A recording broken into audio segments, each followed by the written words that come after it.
Tēnā koutou, tēnā koutou, tēnā tātou katoa. Ngā mihi nui ki a koutou I tēnei pō. Ko Zara Heathwaite tōko ingoa. I am your MC for tonight's event, the second national semi-final of the 2020 Race Unity Speech Awards. Before I begin, I'd like to start with a karakia timatanga, a prayer for the Pacific. E koe te atua para kore kaharawa, e koe tōku ariki ngā kau māhaki. Tukua mai kia hau te kaha, e āhe aia hau ki te karo, I ngā tūkino o ngā iwi me ngā huangatanga o te ao. Ho mai kia hau te kaha, e āhe aia ngā ngaru o āku ngāna kia rite ki te tai, o te moana nui a kiwa, ki ngā tahatika o te rāwhiti o te uru hoki.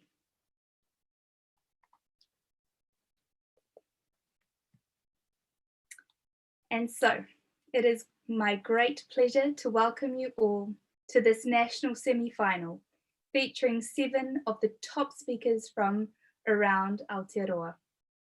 A few acknowledgements before we begin. The New Zealand Baha'i community initiated the Race Unity Speech Awards in 2001 in support of Race Relations Day. The Baha'is continue to coordinate the Speech Awards with the purpose of giving young people a voice in the national conversation about race relations. I'd also like to acknowledge the New Zealand Police, who have been the principal sponsors of the Speech Awards since 2008. And this year, they are sponsoring the National Champions Award, Te Tohu Raukura Āmotu. I'd like to thank the Human Rights Commission and the Hiri Moani Charitable Trust, who have both supported this initiative since the very beginning. Both are sponsoring special awards at the national level this year. The Office of Ethnic Communities and Speech New Zealand are also long-standing supporters who have this year taken the step of sponsoring awards at the national level. Te Taurawhiri I Te Reo Māori, the Māori Language Commission, is a new sponsor this year, and they will be giving an award for the best use of Te Reo Māori, Te Tohu Manukura I Te Reo. I'd like to thank the Manukau Institute of Technology, who generously offered their marae free of charge for hosting the Speech Awards. We weren't able to take up this offer because of COVID-19, but we do plan to hold the Race Unity Hui there later this year. Finally, I'd like to acknowledge the design agency Studio Mark. For the last 2 years, they have done all of our branding, graphic design, and web design free of charge. So thank you for making us look so good. So we're here tonight to hear speeches prepared by students in years 11, 12, and 13 on the theme, Te tiro whakamuri kia anga whakamua. To face the future, look to the past. Students must address at least 2 of the following 4 questions in their speech. So number 1, what can we learn from our ancestors and the leaders of the past about how to eradicate racial prejudice? 2, how might we commemorate events in our past in a way that helps bring about justice and unity today? 3, what do you think race relations in Aotearoa should look like 20 years from now? And what do we need to do now to secure this future? 4, what do New Zealand's leaders and people of influence need to do to support young people in their efforts to improve race relations? They must also include at least one whakatauki, a proverb, or whakatauaki, a quotation, in their speech. They can choose between a whakatauaki in Te Reo Māori, a quotation from the Baha'i writings, or a relevant quote or proverb from their own faith or cultural tradition. The top 2 speakers from tonight will go forward to the national final on Sunday, the 17th of May. In addition, tonight the judges will also be deciding which of the 2 Hawke's Bay speakers will become the Hawke's Bay regional champion. So our judges tonight are from the New Zealand Police, Te Haa Trust, and Speech New Zealand. I'd like to invite each judge to introduce themselves and to speak briefly about their organisation's support of the Speech Awards. So let's start with our Chief Judge, Glenys Philip Barbara. Tēnā rā koutou katoa, ko hekurangi te maunga, ko waia pūteawa, ko Ngāti Porou te iwi, tēnā rā tātou. My organisation, Te Haa Trust, has been involved this past year in organising the Tuia commemorations. And so for us, these kinds of conversations, these kinds of speech competitions, or at least speech events, carry the themes of that Tuia kaupapa forward across the motu, really inviting all of us to remain open to each other in our humanity and understand more about what we share in common. So I just want to mihi to you, Zara, thank you for your opening karakia. And also, of course, to the Baha'i faith whose leadership in this space I've admired for many years. Tēnā koutou.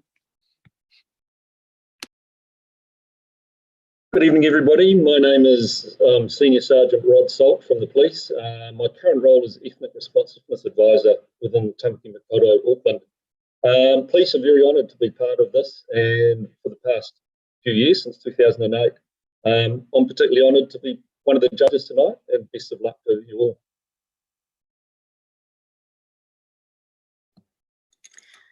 Kia tātou, ko Pam Logan.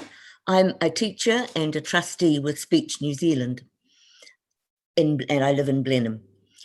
Speech New Zealand first became involved with race unity through one of our trustees, Margaret Tiron, who was working with the migrant community in Rotorua.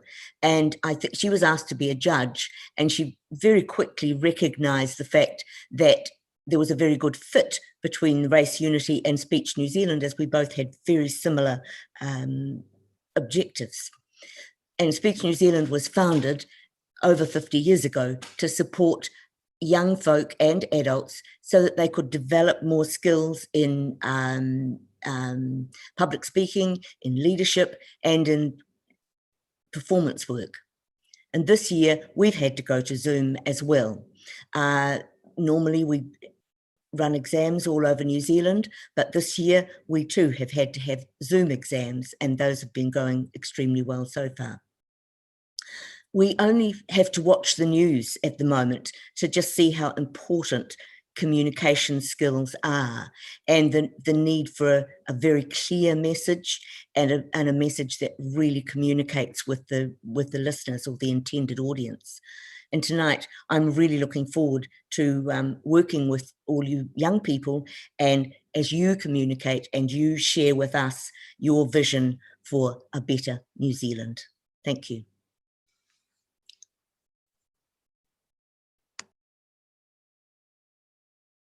Kia ora, judges. Thank you for your introductions. So our timekeeper for tonight is Carmel Salmanzadeh. So I want to thank you especially for joining us here online for the Speech Awards. We're so pleased to have you watching and supporting our speakers. COVID-19 has forced us to find creative ways of staying connected and discussing the issues facing our society. It is still vital that Aotearoa gets to hear what youth have to say about improving race relations in this country. So thank you all for listening. We usually have lots of applause to encourage our speakers, and those of us here on Zoom will be clapping our hardest. If you're watching on YouTube, you can post a comment with some encouraging words in the live chat, and we'll share these comments with the speakers so they can feel the love. Now, it's time for us all to get ready to listen, to be challenged, to celebrate the talent and diversity of young people speaking here tonight. I'm sure they will inspire us. Our first speaker tonight is Raven Zamora, a Year 13 student from Howick College representing Auckland.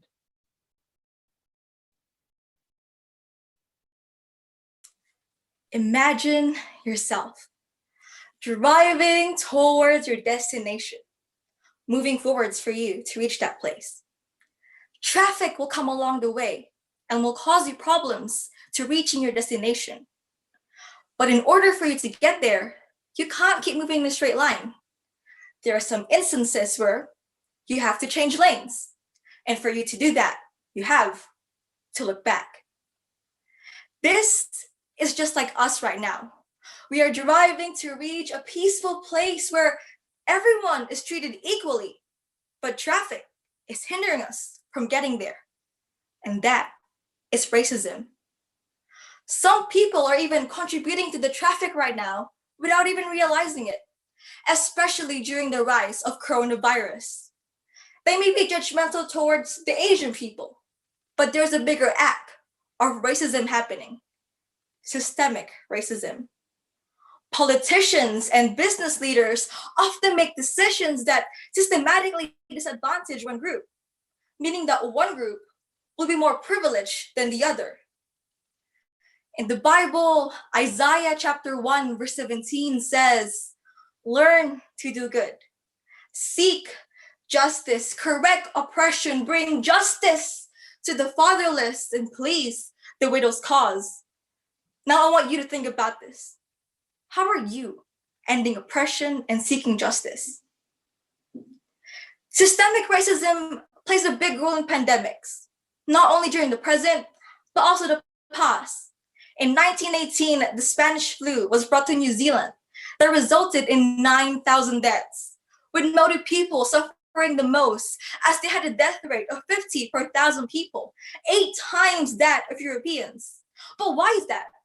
Why did Maori people suffer more than Europeans? Why has it been from then till now, there's a big gap between Maori and non-Maori people when it comes to basic necessities?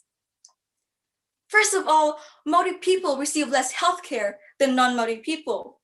And according to a recent review from the Ministry of Health, they wait longer for 3 months for their appointments, while non-Maori people wait 1 to 4 weeks. You can see how this impacted them during a pandemic. And imagine if you were in their shoes right now, waiting for months just to get checked up by a doctor. Not so pleasant, right? The mortality rate for Maori people is also 2.4 times higher, meaning that the quality and access of care in Maori populated area is poor, creating more imbalance to health inequities. Well, speaking of inequities, they also tended to live in cold, damp, and crowded houses, which increased their chances of catching the Spanish flu. Around here, most of the Maori people live in South Auckland. And why is that? Because of the cheaper rent. But these houses aren't ideal to live in. This creates greater uncertainty in housing options for us young people in the future.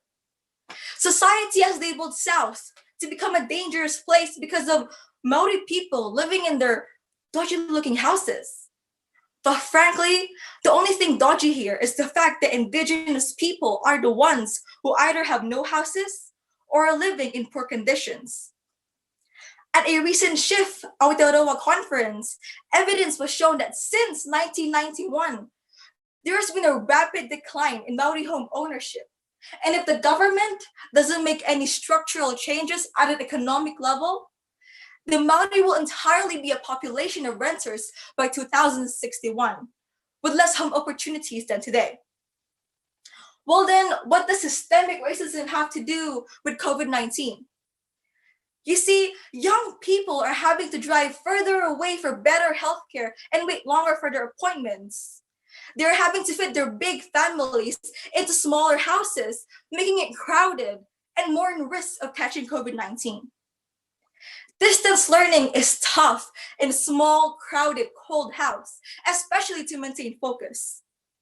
And not every single Maori student has a stable internet connection, which increases the chances of them falling behind their schoolwork.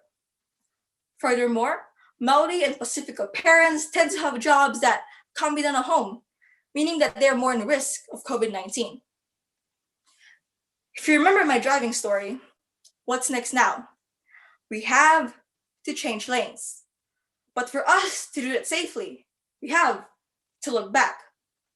Likewise, titiro whakamuri kia anga whakamua. For us to move forward in the future, we must look back in the past. Not to repeat the same mistakes, but to learn from them. From the Spanish flu, we can learn that pandemics will test our economic inequities. And Maori people will continue to be heavily affected by future problems if we don't make any structural changes. We are all human, all of us. We have brilliant ideas, we have terrible ideas. We make amazing decisions, we make mistakes. But every single one of this decision, idea, and mistake helps us shape the future of Aotearoa. Let us use the past to build a strong foundation and recognize the pieces where racism continues to live in and pull them out for the better of our future generation. Now, to secure this future, the government is building lots of houses right now. And Housing New Zealand could be made and build houses where there are Europeans, Asians, and other ethnicities to promote this idea. Surprisingly, there's a lot of pushback from those communities. You see, I have many visions on what Aotearoa should look like 20 years from now. Let's take Singapore as an example, who has improved their race relations by housing. A country who is focused on creating neighborhoods and communities rather than individual assets. They only allow a certain percentage of ethnicities in one area to prevent racial prejudice and to promote ethnic integration. We can't exactly do that here in New Zealand as we have a different political system, but this is the type of structural change that we should be thinking about. What about healthcare? Small progressive steps could be taken to achieve equity. We can start by building trusted relationships with Maori people, by following and not leading. We, young students, could educate ourselves about cultural safety, and programs by the government could be made that targets Maori people by investing more healthcare system and support. You see, this is just like us. This very sandwich is just like us. The central piece is what creates the structure, but what goes into it makes it great and different combinations work. These different combinations are the ethnicities. And why a sandwich, you may ask? Because we are hungry. We young people are hungry to promote ethnic integration and to prevent racial prejudice, both individually and systematically. In the words of Martin Luther King, he said, "The moral arc of the universe is long, but it bends towards justice." Meaning change takes a long time, but it does happen. It doesn't occur in one snap or in a blink of an eye. Like King, I believe that we will reach our destination. So that at the end of our journey, no matter how long it took us to get there, we can step out of the car, breathe the fresh air, and say, we made it. Thank you and God bless.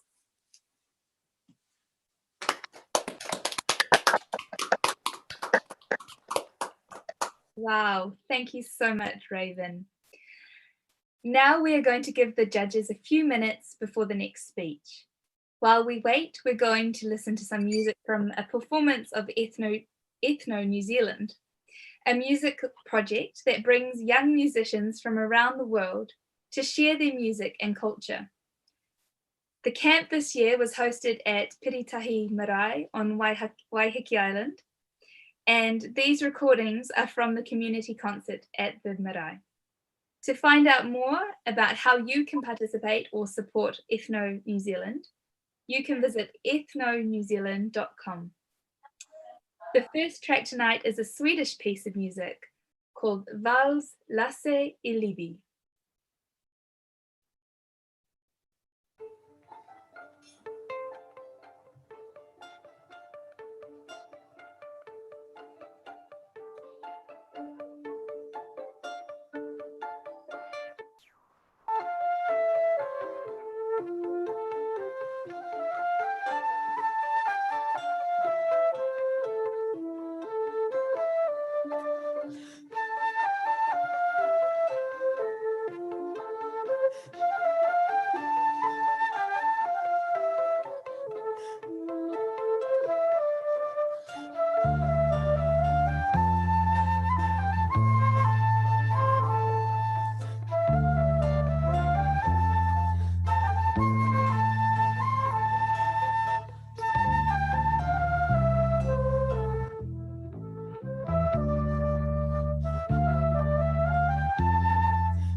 We are ready for our second speaker.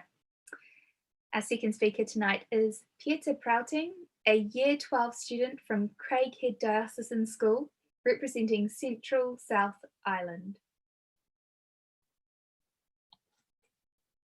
When I first told my parents I was entering a race unity speech competition, they first of all laughed. And I understood. What do I, a privileged white teenage girl, have to contribute towards race relations in Aotearoa? As it turns out, quite a bit actually, because the future starts with us, with the children of today. In order to face a positive future, we need to not only look to the past, but to focus on our present and teach for a better future. I am a product of the past, a voice of the present, and a teacher of the future.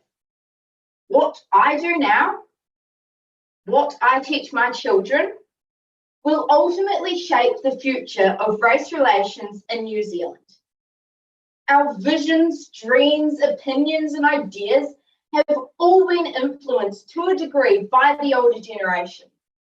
It is now our turn to decide what we do with that and how we move forward. My vision for the future, like so many others, is idealistic. It is a world where racial profiling, discrimination, racist jokes, and harmful stereotypes are all absent. Where race is not a major factor in anything, good or bad. It is a world that may seem out of reach. It is a world that may not be reality for another 20 or 30 years, but I believe it is achievable. How and when we get there, that's up to us. Abdul Baha asks us to consider not the present condition, but rather foresee the future and the end. A seed in the beginning is very small, but in the end, a great tree.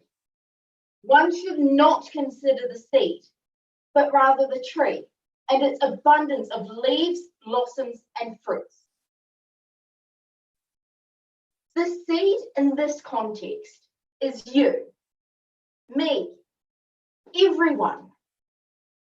If we do not teach the harms of racism to our children today, then they will grow up still believing in their parents, grandparents, and great-grandparents' ideals, and racism will thrive.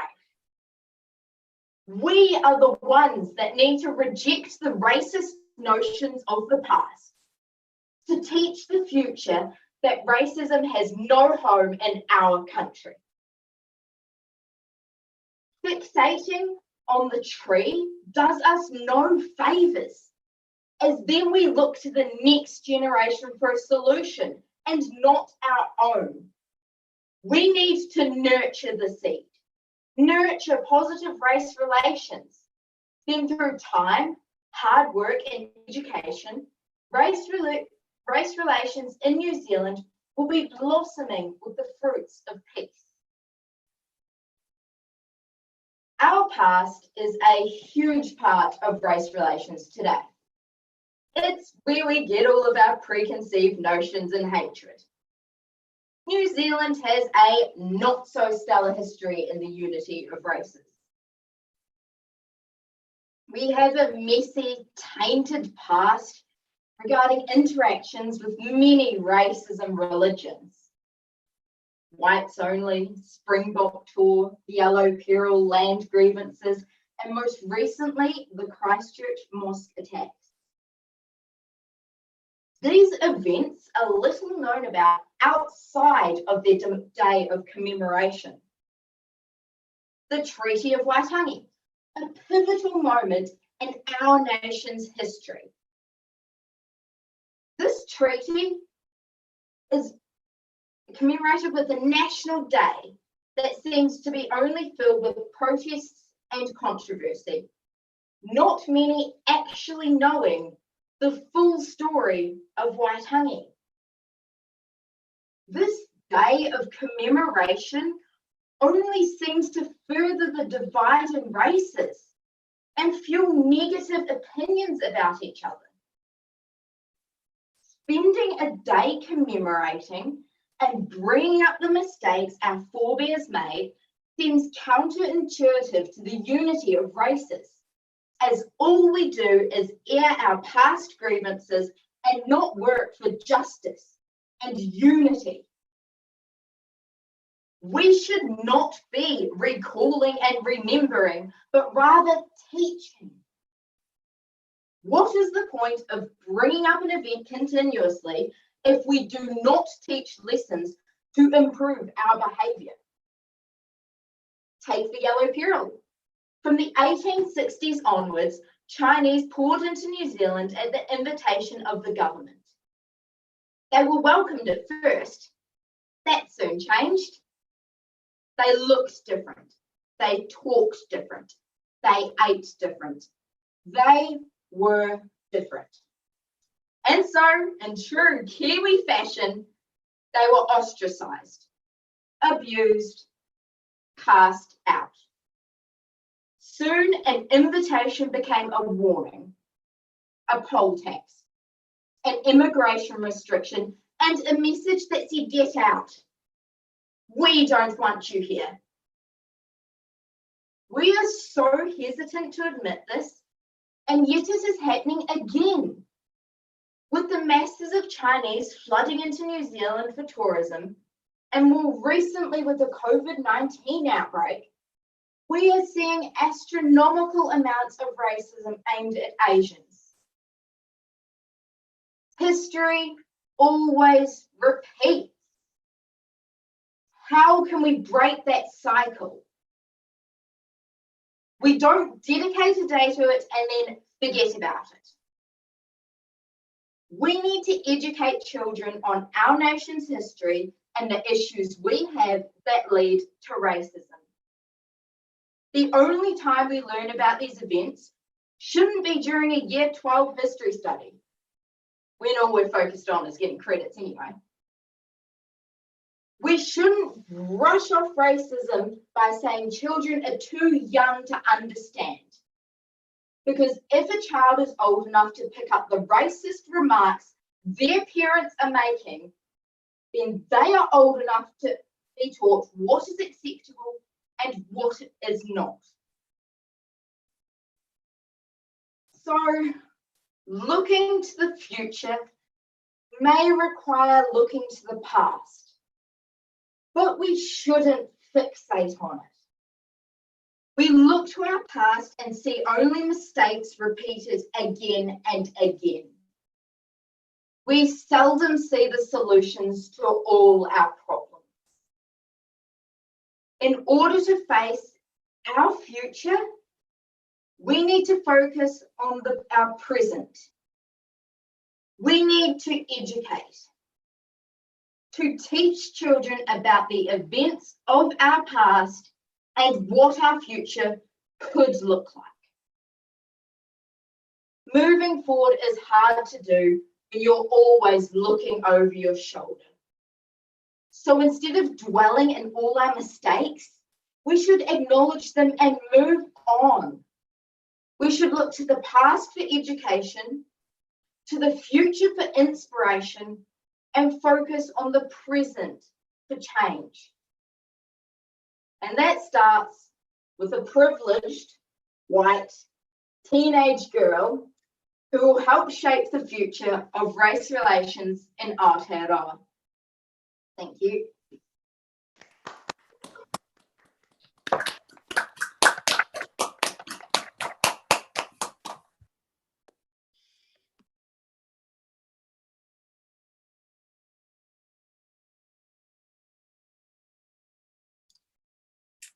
Thank you, Pieter. Our second track tonight is a wedding march from Estonia.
Our third speaker tonight is Andre Hapuku Lambert, a Year 13 student from Karamu High School, representing Hawke's Bay.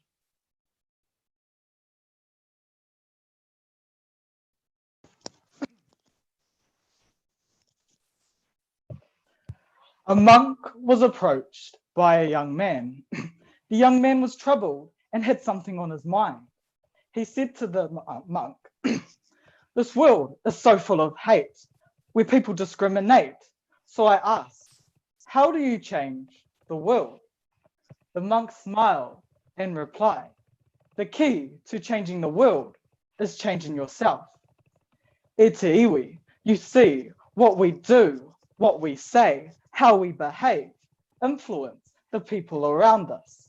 A person is a product of the people around them, of their environment. A classic example of this can be a child.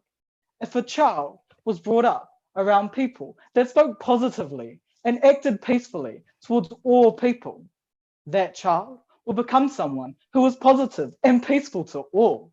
If a child was brought up around people that spoke negatively and acted hatefully towards people of a certain ethnicity, that child will become someone who is racist. 1975, Dame Whenua led a march to protest ongoing Māori land alienation. 1999, Hine Wihi Muhi was frowned upon for singing the New Zealand national anthem in Te Reo Māori. 2019, Christchurch mosque shootings. 2019, racist abuse towards Mia Griffiths, a 17-year-old waitress. 2020, racist abuse towards a Wellington train conductor. In the past, racism lived in New Zealand. In the present, racism lives in New Zealand. In 20 years' time, will racism live in New Zealand? That's up to us. Just like a person is a product of their environment, a nation is the product of its people. For years, we, the people of Aotearoa, have been providing a racist environment through digesting and accepting racial stereotypes, racial slurs, and racial jokers in our society, shaping our race relations to what it is today. But just imagine a New Zealand where our train conductors won't be abused due to the colour of their skin, where our minorities can go to this sacred place of worship without feeling a need for protection. Imagine a New Zealand where somebody's identity is respected through the correct pronunciation of their name. A future New Zealand in 20 years' time where racism does not remain. I know what you're thinking. How do we secure this future and eradicate racial prejudice? Well, titiro whakamuri kia anga whakamoa. To face our future, we must look to the past. Dame Whenua said, "How the children grow will be the shape of Aotearoa." In this quote, she has highlighted what the key is to shape our country in the future to a place of racial unity. The children are the future. So if we want race unity to be achieved, our tamariki are the key. However, as we are the ones that influence who they will become, us older generations are also the key.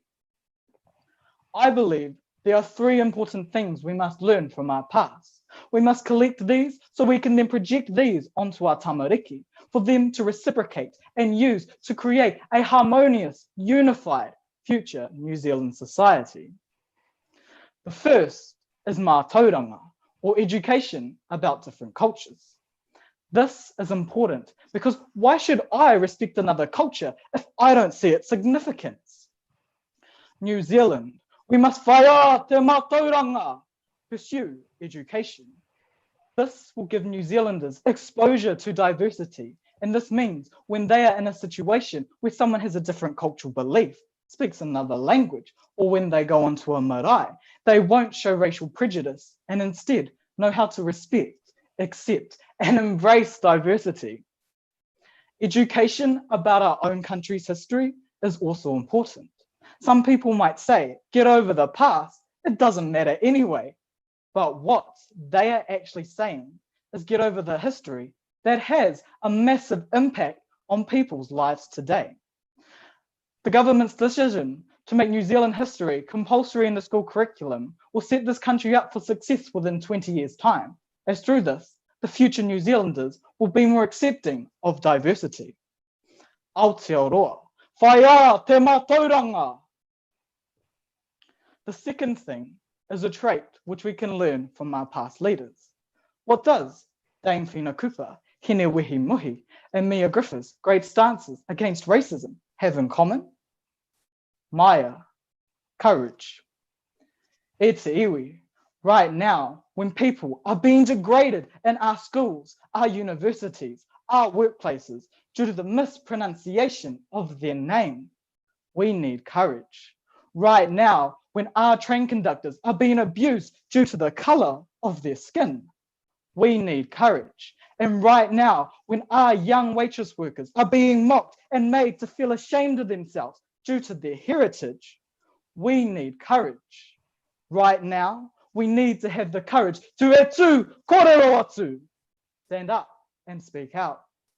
If Mia Griffiths did not stand up and speak out last year about the racist abuse she suffered while waitressing, those people she served would still think to treat someone like that is okay.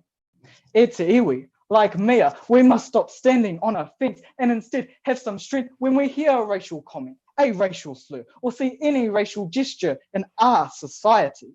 So people get the message that any form of racism is not heroism. Aotearoa, e tū kōrero atu. The third thing is kotahitanga, unity. He waka eke noa. We, as New Zealanders, are all on the same waka. And if we want to achieve racial unity, we need to be all pulling our own weight and mahi tahi work together, paddling in the same direction. The Māori Land March would have not been as moving as it was if it was just Dame Whina Cooper marching along. Ki te kōta I te kākoko kawhiti, ki te kāpuia e kore e whati. When I stand alone, I am vulnerable. But when we stand together, we are unbreakable. Aotearoa, mahi tahi. Education, courage, and unity are the three things that, if we embodied and instill in the tamariki, will lead New Zealand to its harmonious future. Let us be the generations to be the last to see racism have a place in our Aotearoa. Let us raise and influence better generations so our country can be shaped into a home where racism does not roam. Aotearoa, whaia te mātauranga. Aotearoa, e tū kōrero atu. Aotearoa, mahi tahi. In the past, racism lived in New Zealand. In the present, racism lives in New Zealand. In 20 years' time, will racism live in New Zealand? That's up to us.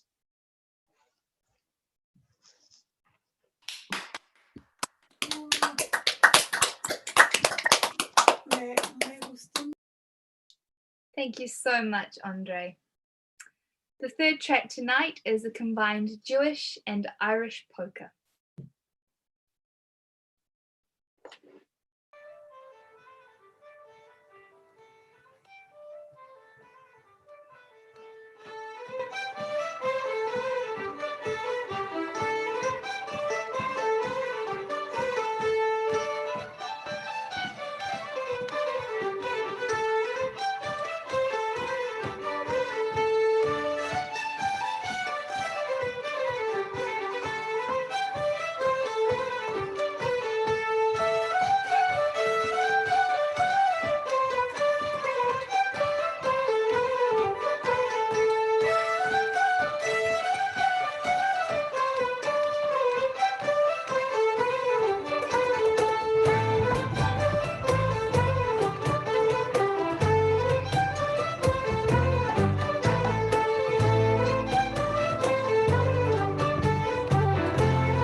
Our next speaker tonight is Zoe Erin Canseco, a Year 12 student from Avondale College representing Auckland.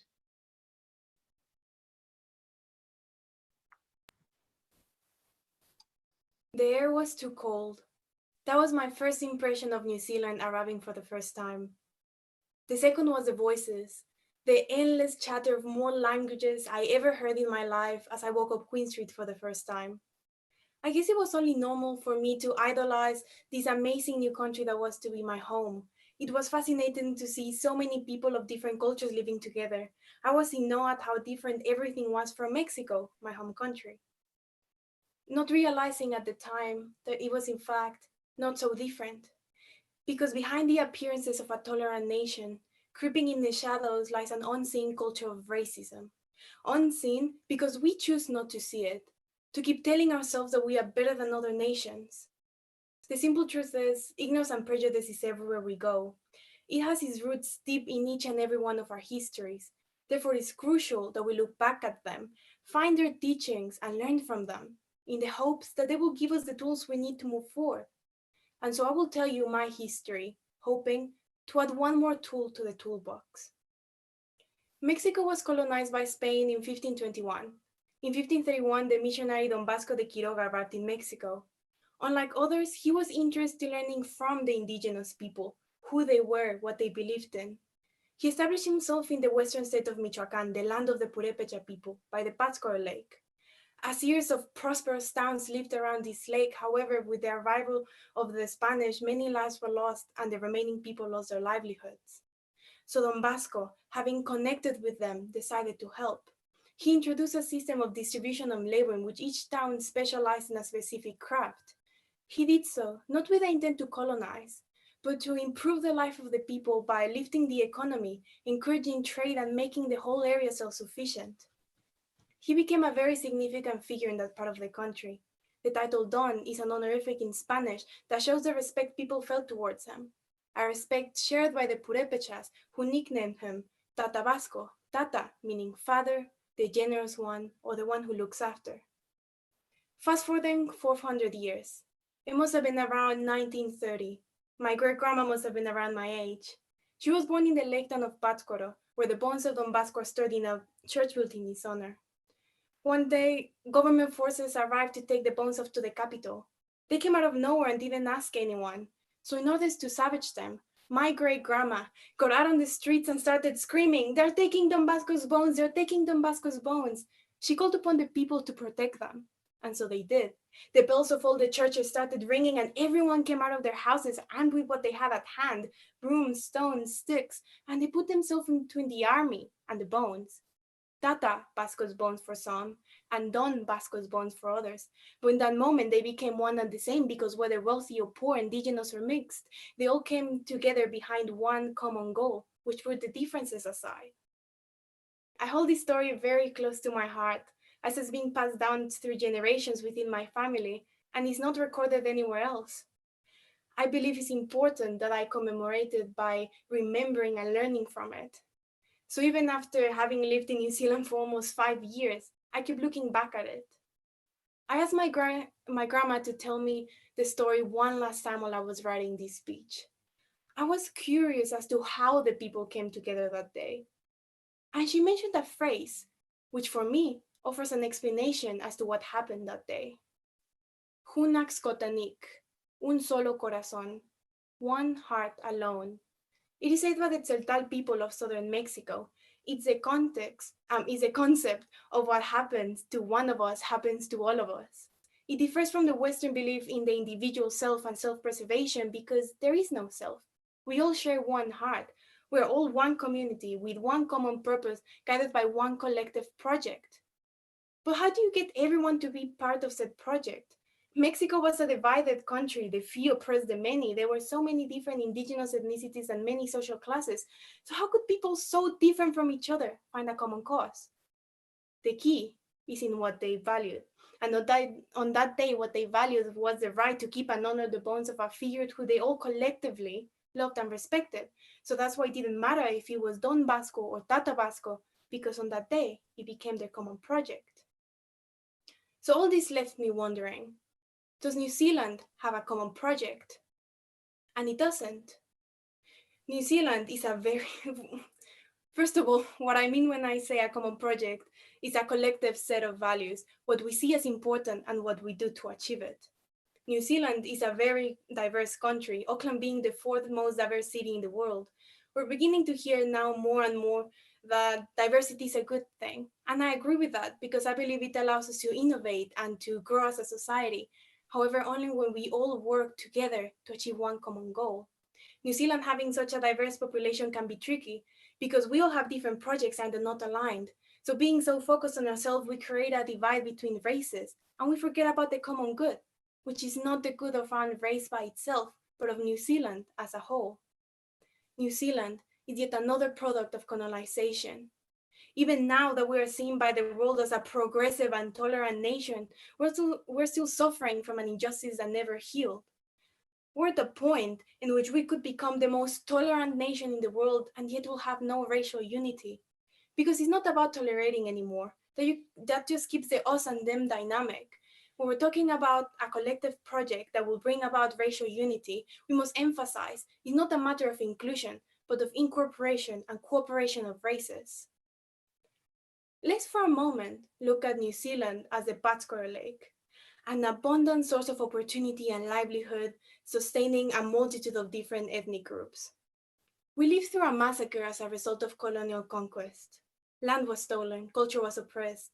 These actions set the foundations for the culture of racism for which we now turn a blind eye. It's a wound we haven't healed from.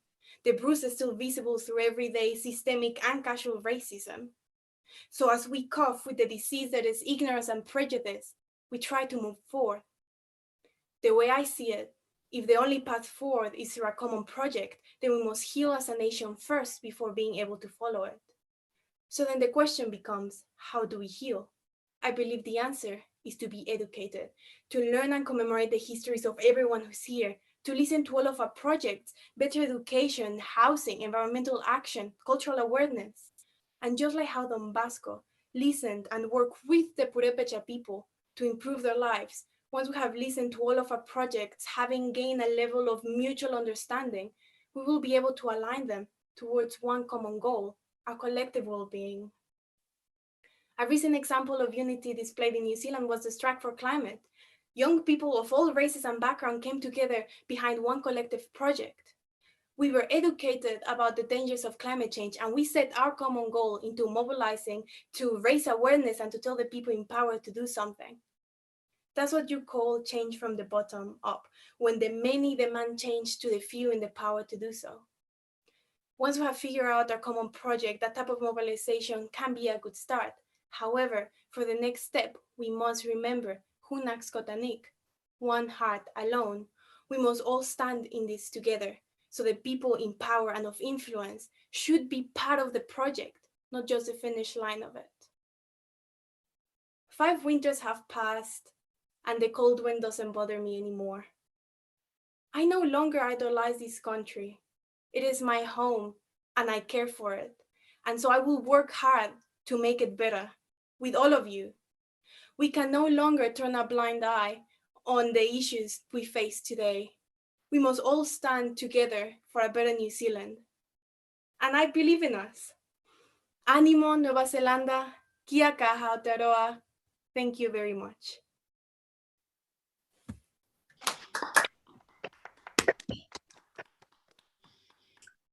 Gracias, Zoe. The fourth track tonight is an Arabian Andalusian piece called Lambert.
Our next speech for tonight is by Shay Woodsee, a Year 13 student from Manukura, representing Manawatu Whanganui.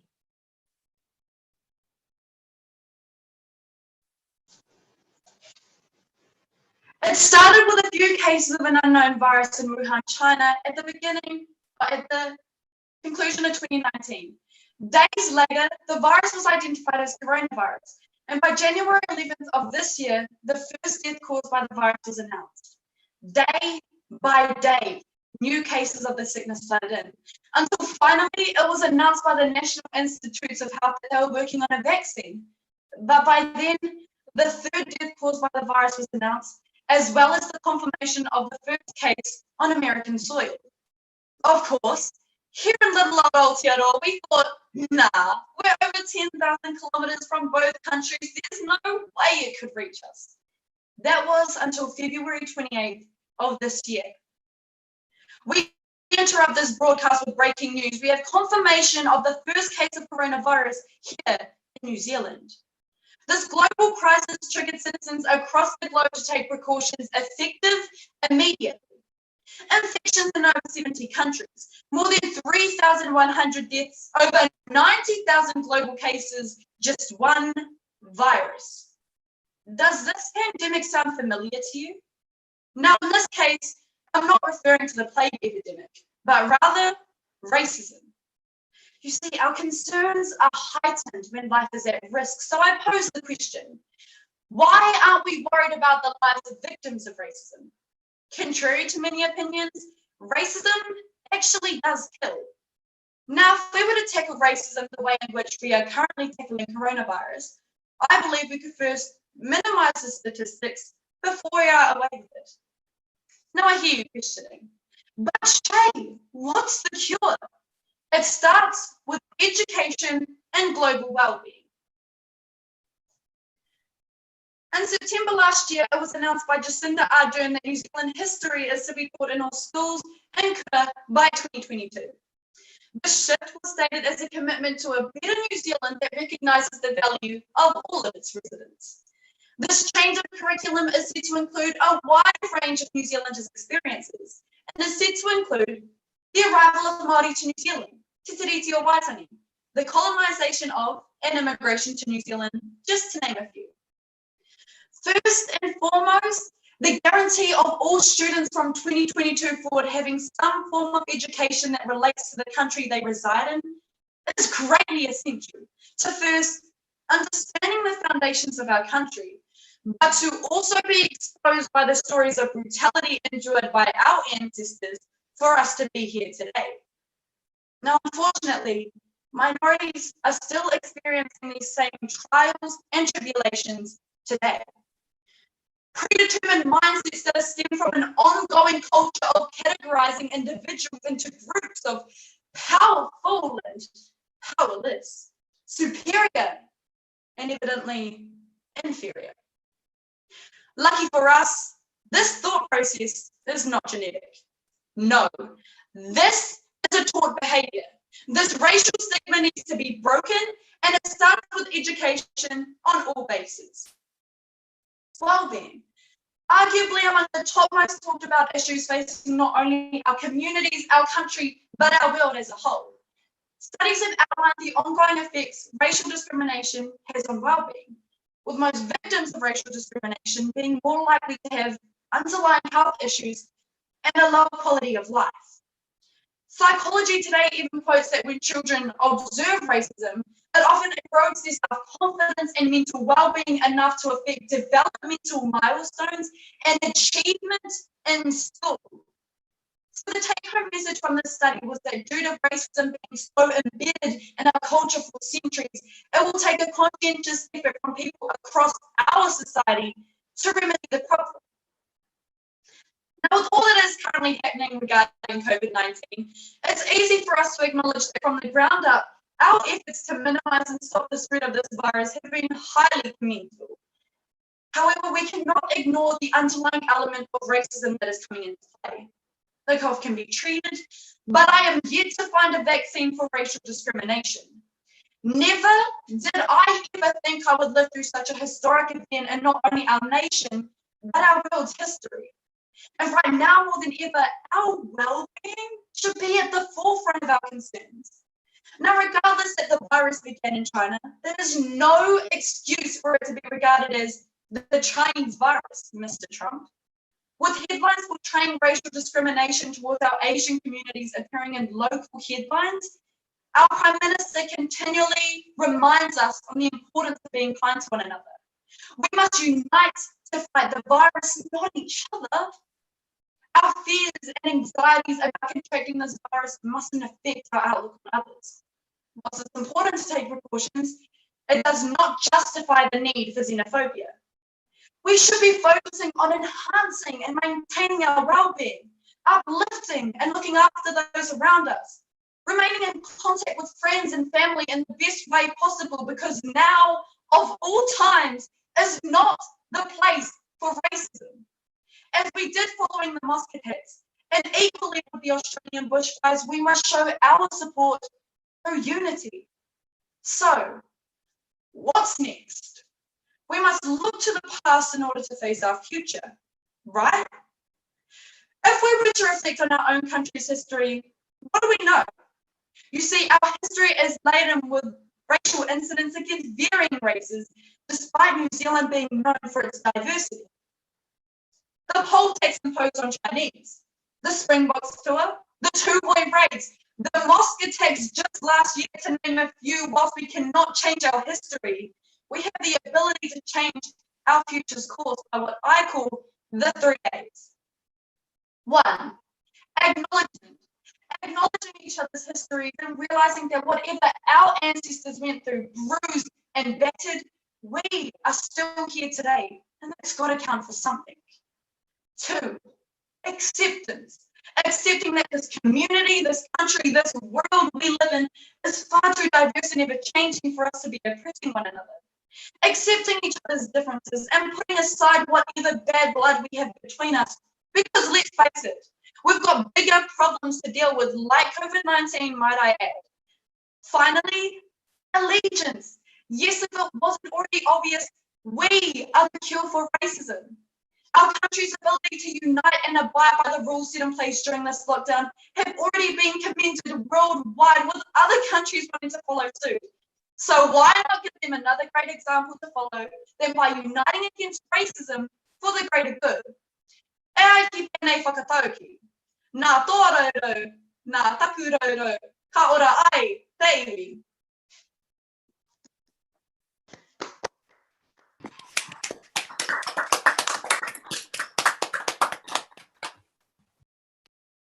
Kia ora, Shay. The fifth track tonight is a Taonga Puoro composition from Aotearoa, New Zealand.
Our next speaker is Ethan Templeton from Karamu High School, who is a Year 12 student, and he is representing Hawke's Bay.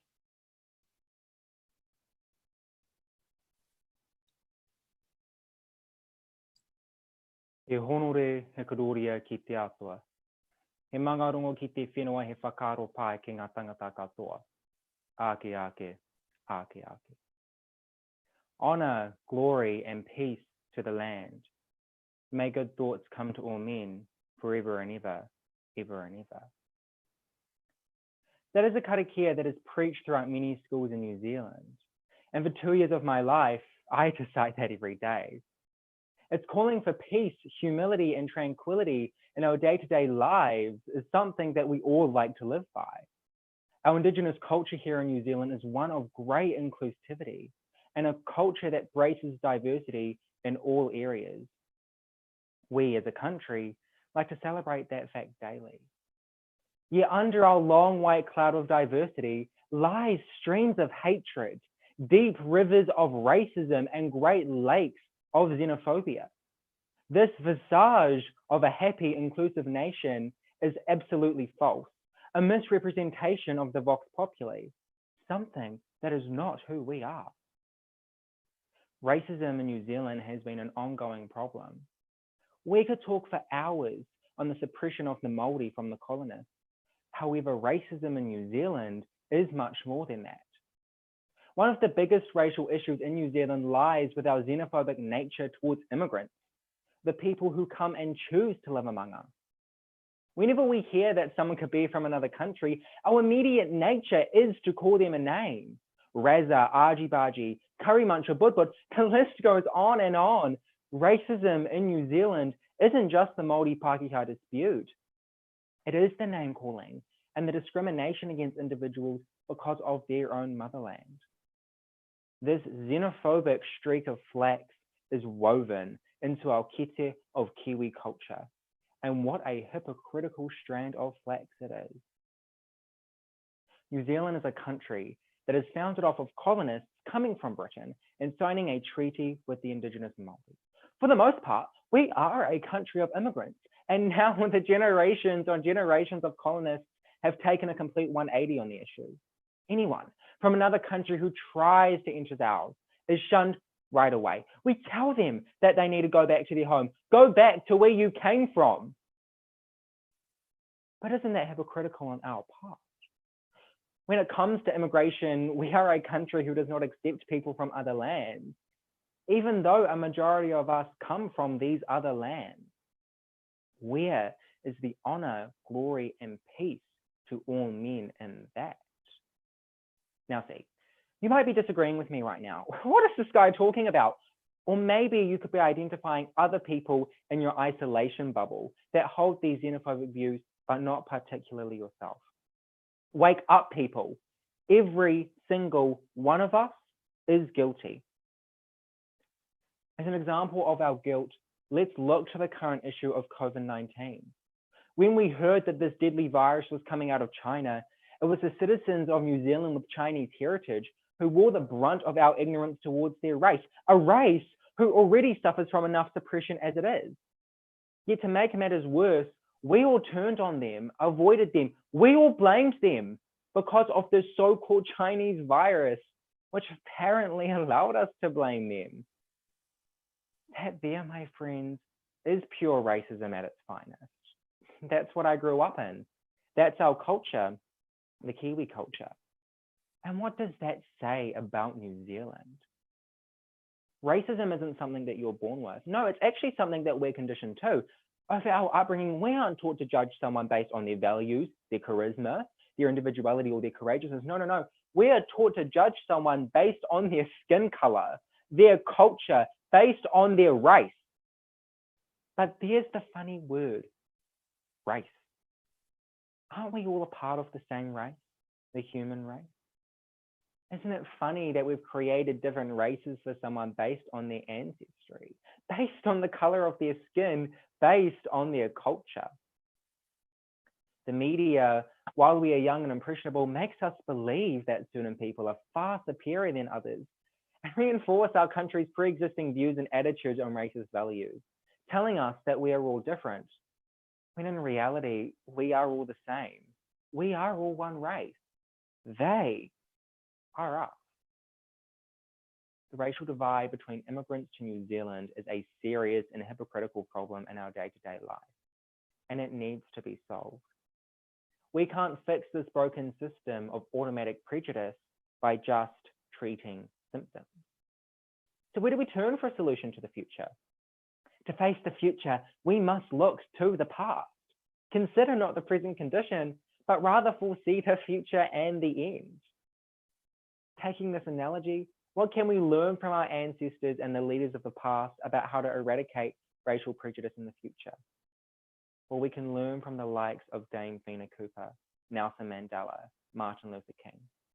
Speak publicly and speak openly and lead from the front on these issues. Let us all unite and plant a seed of change, a seed to spread the awareness of the deep racial divided rivers and the high mountains of prejudice that we live alongside. The fruits from these trees should truly be of diversity. These fruits should be a symbol of fuel for us to turn over a new leaf and start a new beginning where we can all lead from the front like our ancestors did, and take charge of this crime that we so strongly look down upon, yet we're so guilty of committing. We should bowl down those mountains of prejudice, hold each other to account, and know that the African is the same as the Māori, as is the American. But now we ask, what do New Zealand's leaders and people of influence need to do to support young people in their efforts to improve race relations? Well, they need to spread the word. Show us how racism is embedded in our culture as Kiwis. Hold a mirror to our faces and make us reflect on our reflection. We need to be shown where we're going wrong and how we can fix it. Give us a sense of direction in tackling this appalling, hypocritical issue, because a person without direction is like a waka without a paddle. They, as well as us, need to lead open discussions on our flaws in the hypocrisy inside of us. They need to continue showing us that they are us and that we are all the same. But our leaders can only do that if we all unify as one singular race, the human race, because in unity, there is strength. And it's strength that we need to tackle this great issue. So let's all unite against racism.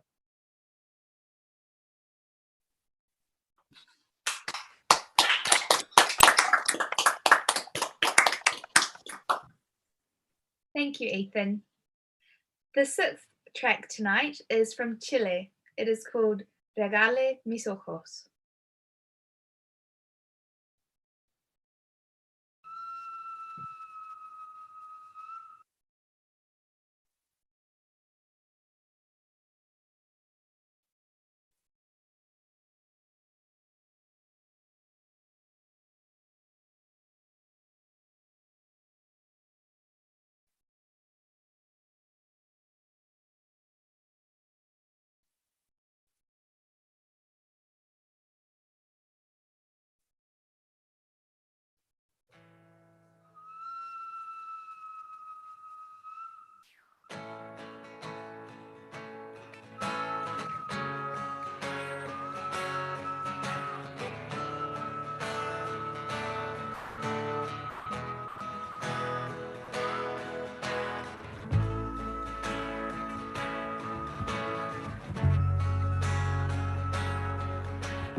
Canto desde el negro más profundo de la humanidad, canto con la fuerza de los pueblos y su identidad, canto con la fuerza de la lucha por la dignidad, canto para que el canto sea un arma de la libertad, canto para denunciar que nunca más no era verdad, canto por los muertos que se fueron y no volverán, canto sin sosiego porque nada los devolverá, canto por Gustavo y por los días que ya no verá.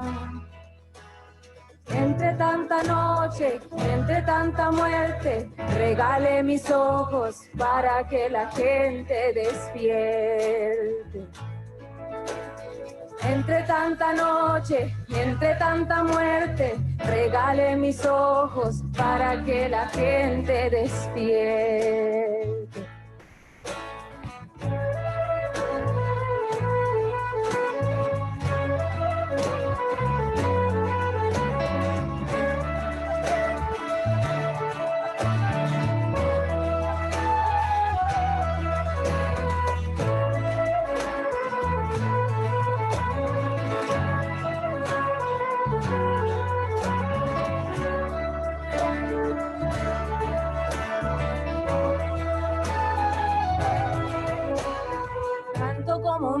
grito de esperanza por lo que vendrá. Canto porque el miedo que tenemos se nos pasará. Canto porque el chico que ya no haya más impunidad. Canto para que el canto sea un arma de la libertad. Canto por los niños que son libres de toda maldad. Canto por los viejos que merecen otra realidad. Canto y tengo pena y me da rabia la desigualdad. Canto porque el verso es imposible en esta sociedad. Entre tanta noche, entre tanta muerte, regale mis ojos para que la gente despierte. Entre tanta noche, entre tanta muerte, regale mis ojos para que la gente despierte. Entre tanta noche y entre tanta muerte, regale mis ojos para que la gente despierte. Entre tanta noche y entre tanta muerte, regale mis ojos para que la gente despierte.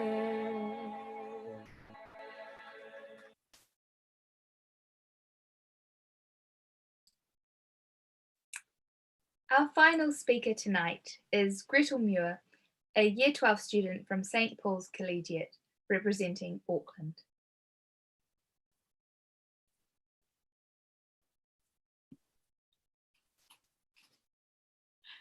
I'd like everyone capable of raising their hand to do so, as high as they can. Now, I ask you to raise it even higher. All of you still had more in you. All of you could raise your hand even a little higher than the first time, despite me telling you to raise it as high as you could at first. But why not do that the first time? Why wait for further instruction rather than doing something you know you can do? Personally, I don't know whether we do this because we're lazy, because we don't believe in ourselves, or frankly, because we don't care. I can relate this challenge to the race relations of our country, Aotearoa, New Zealand, the place we are all blessed to call home. Why is it that even though we know racial prejudice exists here, that we often choose to do very little about it, when in fact we are perfectly capable of raising a hand and making a change? To improve our future, it can often open our eyes to look and to learn from people in our past. Dame Whina Cooper is a member of our history who raised a hand and fought racial prejudice head on. Cooper was a strong advocate for the fight of Māori land return, and she once said, "I am no longer accepting the things I cannot change. I am changing the things I cannot accept." This resonates with me. We as a country claim to be inclusive, multicultural, and proud, but can we really call ourselves these things? When Māori make up 51% of the prison population and 15% of the general population, 46% of Māori apprehended by police are prosecuted, compared to the 9% of non-Māori. As someone with pale skin, monolingual, and a very Pakeha upbringing, I know that the term white privilege often makes many people, especially Pakeha, feel uncomfortable. It is as powerful as it is invisible to many people who possess it. The polar opposite for a young Black man living in the United States. Dion Price, a freelance writer and youth skills life coach, shares an article for young Black men called "Brace Yourselves for What Lies Ahead." The sad reality of this article states, you are expected to be the most incarcerated, the most uneducated, the most unemployed, the most expelled, and the most violent. You are at the bottom of the barrel in just about every aspect of society. You are the most likely to be murdered or die due to health concerns, yet there still seems to be no concern for your mortality. But despite all these obstacles, you still manage to find ways to shine. You maintain your integrity and will not compromise your dignity. I despair at the reality of this, but I fear that we may also have a similar reality. This unfortunately was proven by a good friend of mine, Meghana. Meghana is from an Indian family that lives in Hamilton. A few years ago, on a trip out to lunch with extended family, she encountered a very far from welcoming experience. Despite arriving early and placing their orders before everyone else in the restaurant, Meghana's family received their food last. Repeatedly, they politely asked where their food was, and a member of staff would go check, meaning that this decision was an active choice. As most of the diners finished their meals and left, Meghana's family finally received theirs without an apology.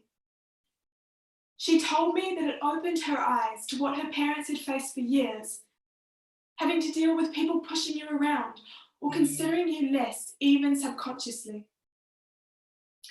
She told me that although here it doesn't happen much, it still does. And she's one of the many who wish that it didn't. Often people migrate to Aotearoa, New Zealand, in hopes of a more safe, accepting society, but are more than often met with a response that can be greatly disappointing. This is where the importance of education comes into play. We cannot expect people to empathise and understand if they've been taught in ways that teach them not to do so. People aren't born with hate in their hearts. Instead, they learn it from somewhere or someone. Instead of fostering this hatred, we must teach acceptance, love, and unity amongst all people, despite age, appearance, or beliefs. We must teach them about the past. Here in New Zealand, the current Race Relations Commissioner is Mr. Ming Foon.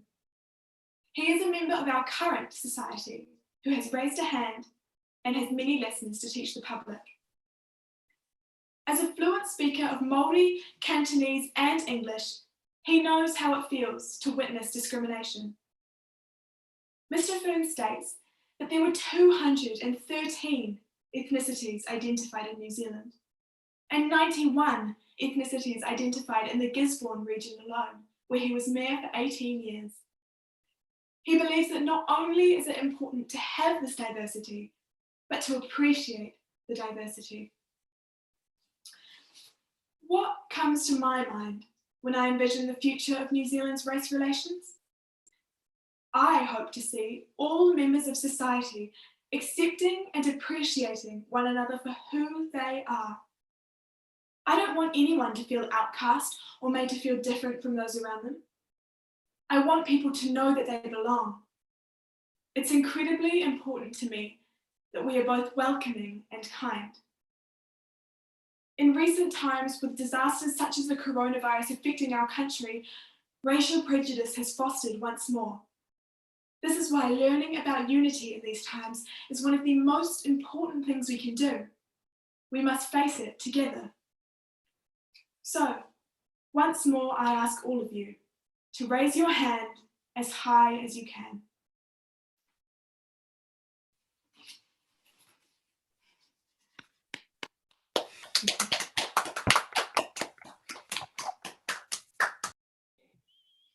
Thank you for that, Gretel. And my apologies, Gretel is representing the Waikato. So the judges will now have up to 30 minutes to deliberate. So while the judges make the decision, we're going to take a look back at some of the highlights of the 2019 Race Unity Speech Awards and Hui. The topic for 2019 was Speaking for Justice, Working for Unity. We saw that more and more New Zealanders were recognising the need to speak out and address racial prejudice and injustice. So we asked, in a world that is becoming increasingly polarised, how do we make sure our efforts create real unity? We have 4 short videos to show you, each covering one of the key themes from 2019. The first video is called Changing Individual Hearts and Minds.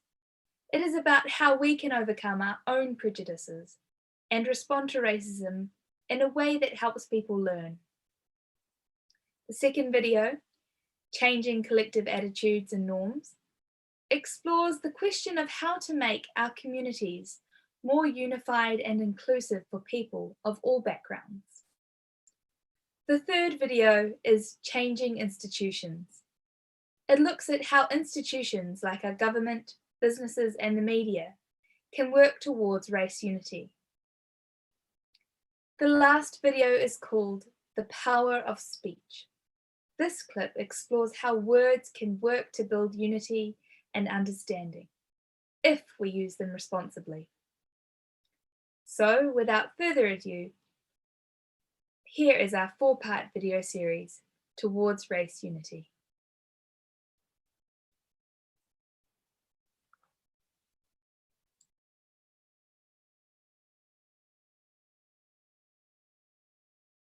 When we confront a racist joke or a racist comment, it's important that we do so in a way that doesn't ignite racist ideologies further.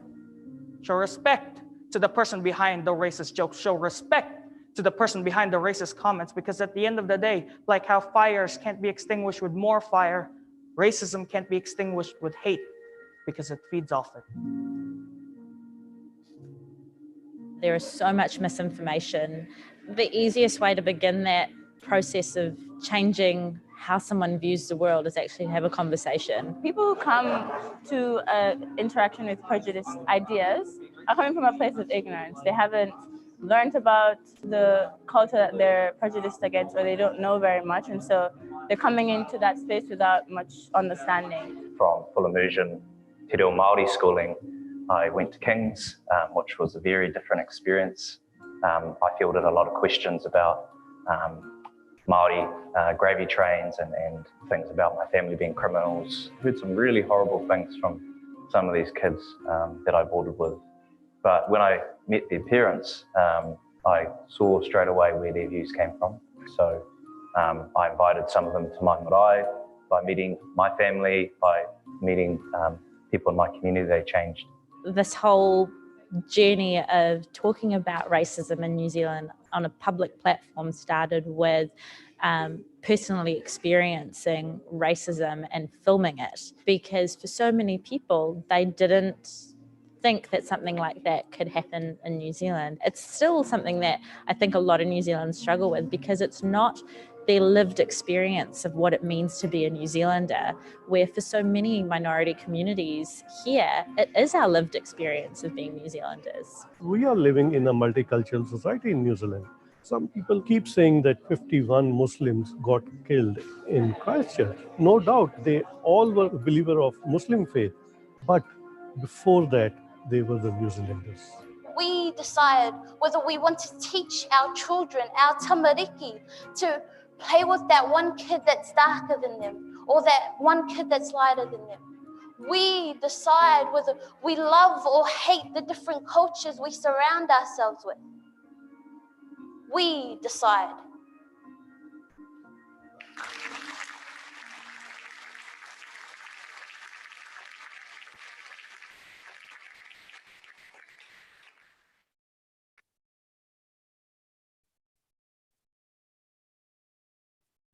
To be unified means to be joined as one whole. In the past, when I think of great unity on this huge scale, I think of war, disaster, segregation, death. Why is it that in our most recent history, it so often takes a tragedy or adverse event for all different kinds of people to unite?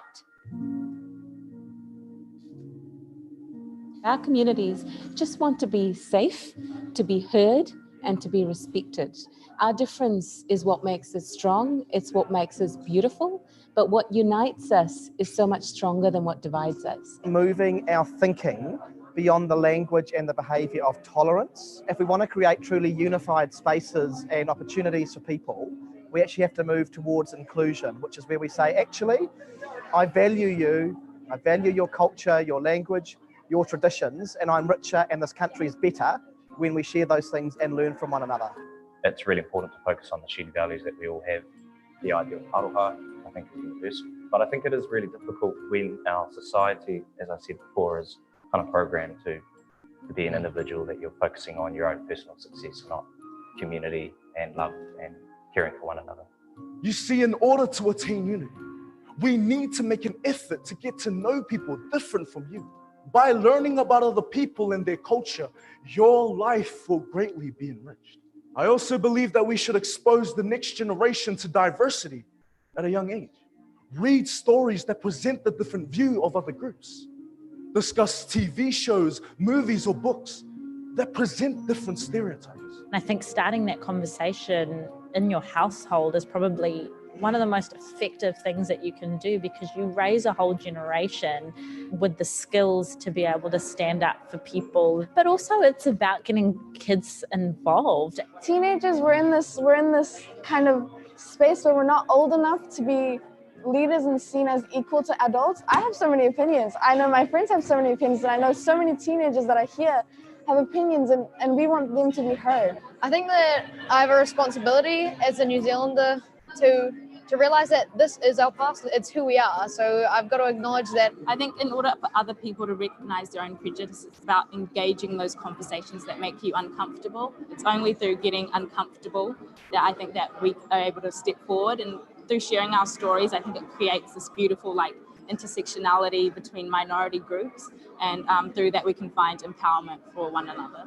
In a multicultural society, we need media sources which accurately portray our multicultural society.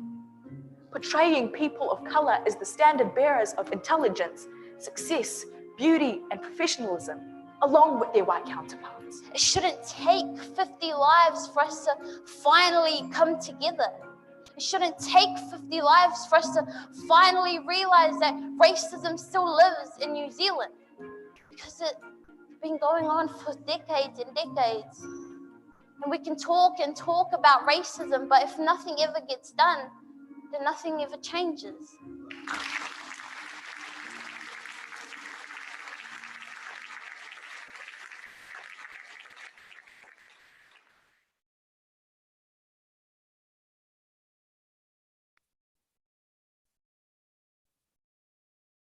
No people of influence, such as government officials, teachers, or parents, should ever use language that is derogatory because of race, religion, or gender. The leaders of today are influencing the leaders of tomorrow. We've got over 213 ethnicities represented in New Zealand. We collectively speak over 160 languages, and I strongly believe that New Zealand is strong as a nation because of this diversity and not in spite of it. However, we could do better. We need to recognize that we are all different, but we are all New Zealanders of different shapes, colors, of different religion. I think recognizing that is probably the very first step that we need to take. I think that one of the major things that we can actually do is acknowledge Te Tiriti o Waitangi as the founding document of this country. If we were to genuinely honour it, then our parliamentary system would be far more collaborative and creative and inclusive. So the leadership that's required from myself and my colleagues is actually to change not only the institution, but the way the institution works across the entire government plan, across the entire community expectation. The laws are made to safeguard and protect communities. And so long as those laws reflect the diversity of our communities and respond to the aspirations and needs of those communities, then we have no problem with what the law says. It's important that communities see themselves reflected in our organization. The ability for us to speak the languages of our communities, the abilities for us to understand the cultures and different religious groups that are in the community. Our ethnic liaison officers, the creation of them was in around 2003, I believe, and it was in response to seeing a need amongst our ethnic community, an officer who could identify with, who could speak the languages of and totally understand where the communities were coming from. My daughter came to me and she wanted to take a particular subject, and the teacher kind of indicated to her that perhaps she should think of other subjects. My daughter came away feeling she was told she couldn't do it. I said, I know you can do that subject. You go back to that teacher and you enroll in that subject. Did you do it? Yes. Aotearoa New Zealand, we are an inclusive, welcoming country. We are, absolutely. But we must also have inclusive and welcoming attitudes in every single institution that we have, including our schools and our education system. We ask, what are the most important things that we should address in the education system? A young person will get up and say, please address institutional racism, institutional bias. The power to re-empower those marginalised communities lies in the hands of our educational institutions. In New Zealand, Māori students are falling behind on every measure of educational outcome. However, those students who are attending Māori immersive schools actually achieve higher on all fronts, NCA, university, and employment. It's clear that systemic bias and the enduring legacy of colonisation is behind this ongoing disadvantage of Māori people. In such a multicultural society, never has it been more vital that our educational institutions place an emphasis on history, culture, and language.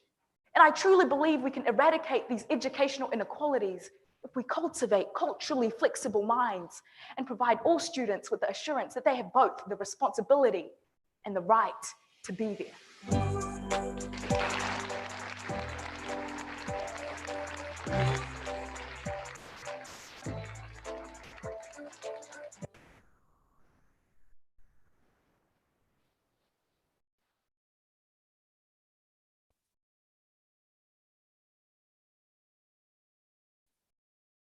Words can hurt, whether you mean them to or not.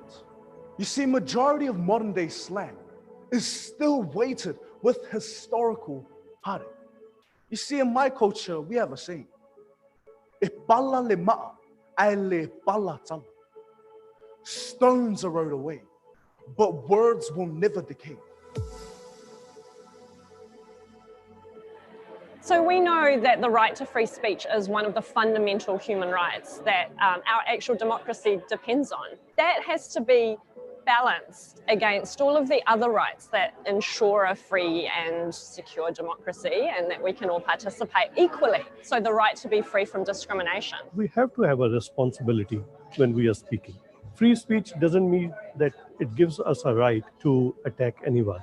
If we want others to respect us, we have to respect others. We can use free speech to say what we think, but through that understanding and that interaction, then we can discover more about one another. How we deliver our speech is really important. If we're angry, if we see something we don't agree with, and then we react. And so probably important to pause, to think about it, to find out more about it, and then to say something. And the best way to share with people and to educate them is humbly. You can't say, oh, you know, you're wrong and get really aggressive towards them, because they'll shut off. They'll feel like, oh, I'm being attacked. My own perspectives are being silenced. And then there's like that barrier to communication. So first and foremost, you need a humble posture of actually wanting to share with kindness and with love. When you create this construct of freedom of speech, you need to ensure that things that you're saying are not only truthful, but are also respectful. And is there balance in what you're saying? Is there the right of reply? Freedom of expression is always tempered by responsibility. In mainstream media, we hold that balance and we do get to decide who is going to be heard and who isn't. And so it's extremely important to keep that platform open for the most unheard in our community. If your freedom of speech is oppressing another community or other people, then it's no longer freedom of speech because it's not their freedom. No speech that we have in a public platform or in a private platform is ever in isolation. It's part of a much wider narrative that's built in from international influence and local influence. And we've got to be mindful of that. All these powerful social platforms allow us to connect, but with connection comes responsibility. Social media has a responsibility, where they have allowed the rapid spread of hate in the form of offensive comments, videos, and memes. They can be made accountable, because freedom of speech is not freedom to hate.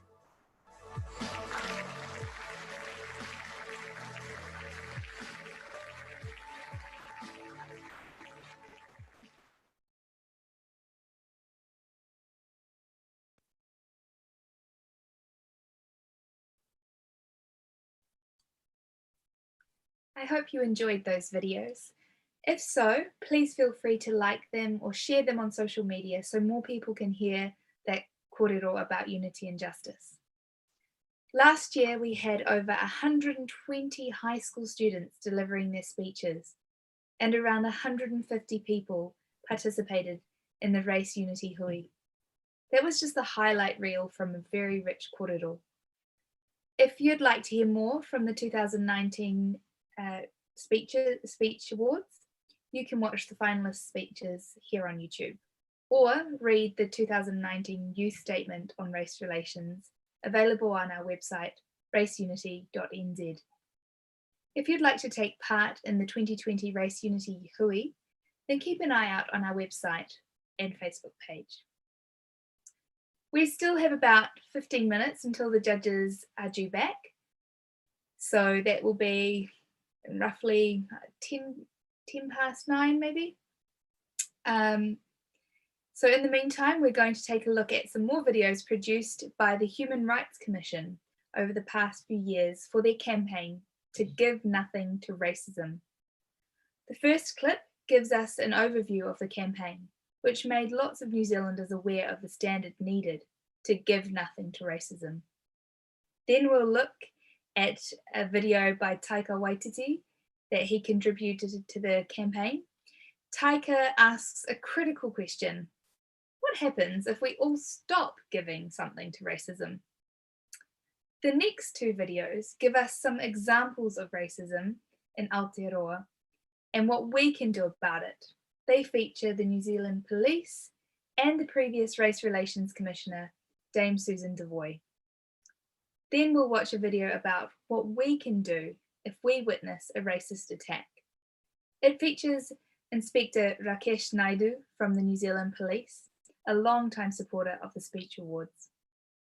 Last, we'll watch some students from the Holy Family School in Porirua talk about how we can give nothing to racism in our classrooms.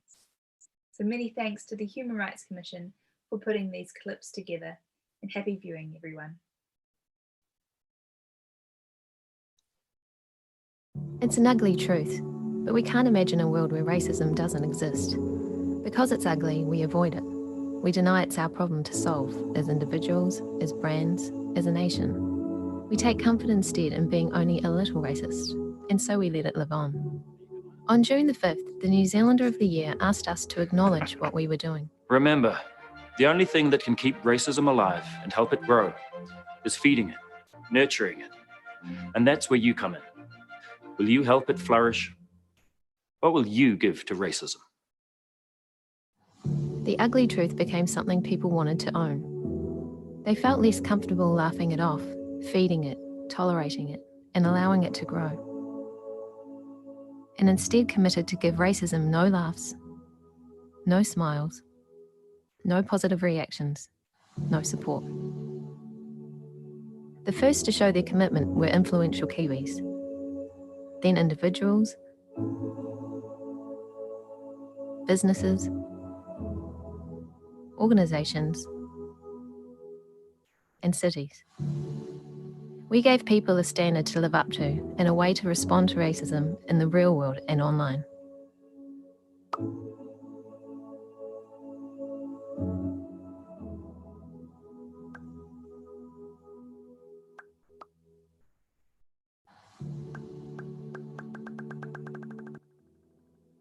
By making a public stand, they're holding themselves to account and asking each of us to check ourselves against this standard too. True change comes when we allow our actions to be judged against the standard we hold up. By committing to give nothing to racism, we're making it possible to believe racism has no place in our future. The campaign was presented to the UN Committee on Racial Injustice as a significant action we've taken against racism. The campaign was met with universal applause and the words, "Racism starts small, but so too does hope."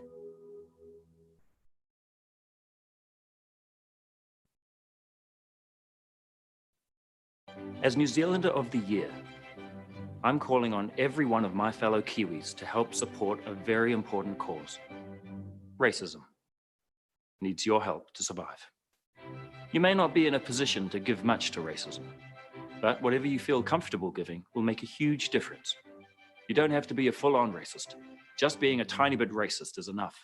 A smile, a cheeky giggle, even a simple nod in agreement. It all adds up, and it gives others the message that it's okay. Frequently asked questions about racism. But I'm not a real racist. Can I still help? Of course. Even if you don't come from a racist background, that's okay. Being a bit racist is super easy. How do I spread the word? You don't actually have to talk people into it. Just be a bit racist, and they'll feel the social pressure to follow along. My mum says being a bit racist is bad. Oh, shut up, Mum. What's in it for me? Nothing. There's no benefit whatsoever to being racist. But ask yourself, what if everyone stopped giving to racism? What kind of future would that be for our children? If I only give a little bit, will it even make a difference? Not to you, no. But to the people receiving the racism, they'll be getting hundreds of small bits every day, so it will add up. It will be noticed. How do I show my support? You might not want to wear a t-shirt that says how much of a racist you are. No thanks. I'm racist on the inside. But you can laugh at racist comments. It does the same thing. Remember, the only thing that can keep racism alive and help it grow is feeding it, nurturing it. And that's where you come in. Will you help it flourish? What will you give to racism?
Many people don't think racial intolerance or racism is a problem, often because they haven't experienced it themselves.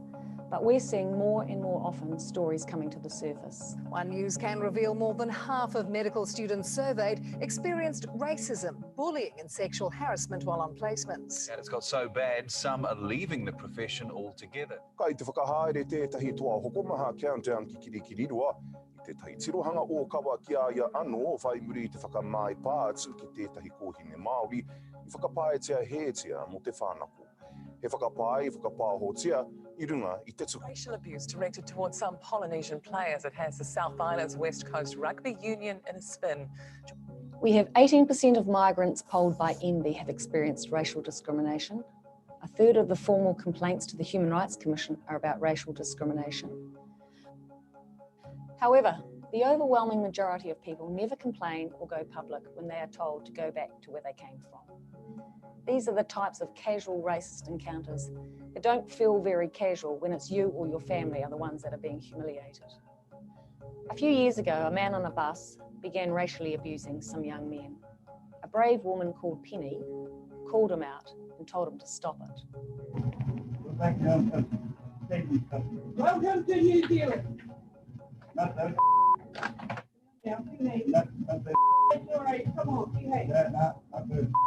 She shows us how everyday racism can be called out by everyday New Zealanders.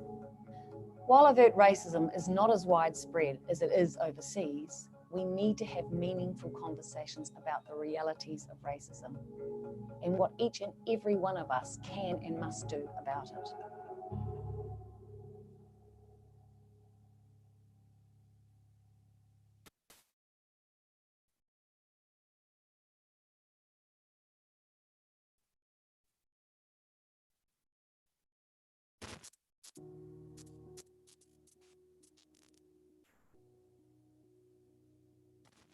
Kia ora, everybody. Racism and racist attacks aren't just things that happen overseas. They happen right here in New Zealand to everyday people. So here are some tips for Kiwis on what to do if a racist attack happens to you or in front of you. And it's pretty simple. 3 words: support, record, report. Support. First, try to support the person being attacked. It might be as simple as going up to them and asking them if they are okay. Ignore the attacker. Make sure the victim knows that she or he is not alone. Support the victim during and after the attack. They will be feeling a range of emotions: fear, anger, embarrassment. Make them feel better by knowing that they are not alone. Don't be a bystander. Record. If you can, record the attack on a phone. It helps to make sure we hold people to account. And finally, report. Report the attack to the authorities. Call the police. Alert the bus driver. Find the train guard. Don't let it slide. We are so lucky to live in one of the most ethnically diverse, as well as one of the most peaceful countries on earth. It's up to all of us to keep it that way.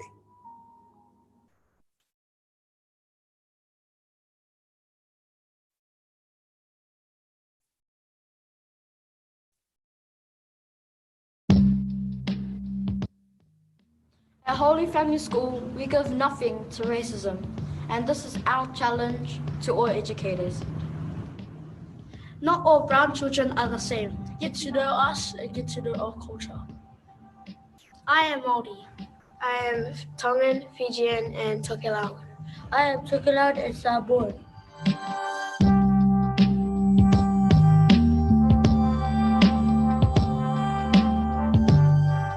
As teachers, you can be our biggest supporters or our biggest barriers.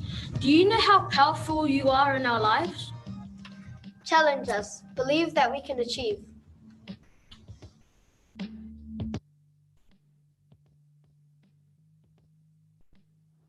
One simple way that you can put a stop to racism is by pronouncing our names properly.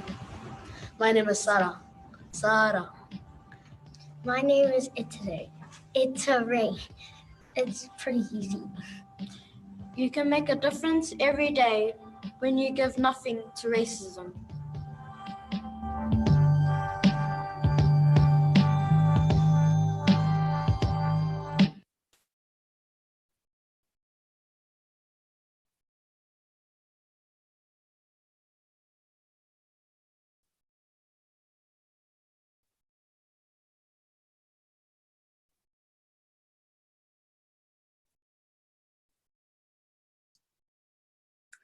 So it looks like the judges are still deliberating. In the meantime, we are going to watch a video of Robbie White, who is last year's Speech Award winner. Enjoy.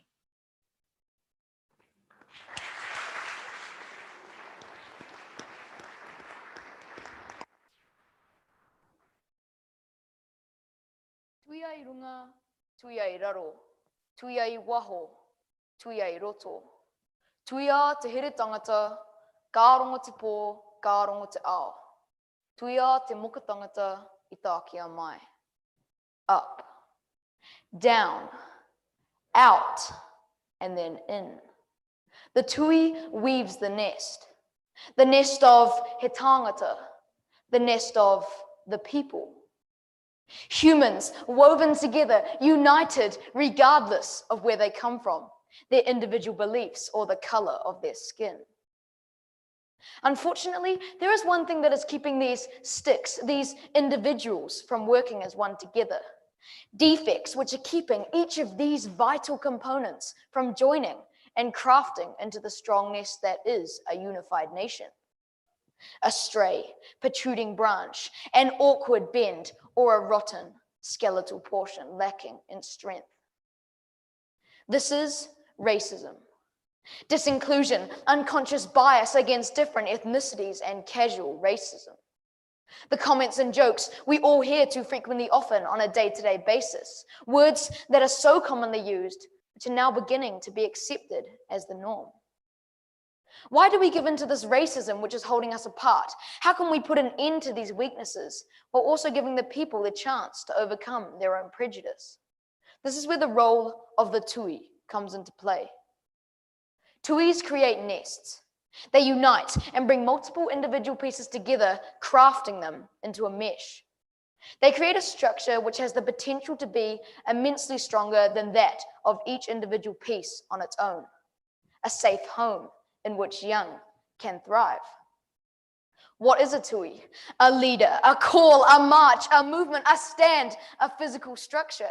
The voice of unity, bringing people together with common purpose, understanding, and connection.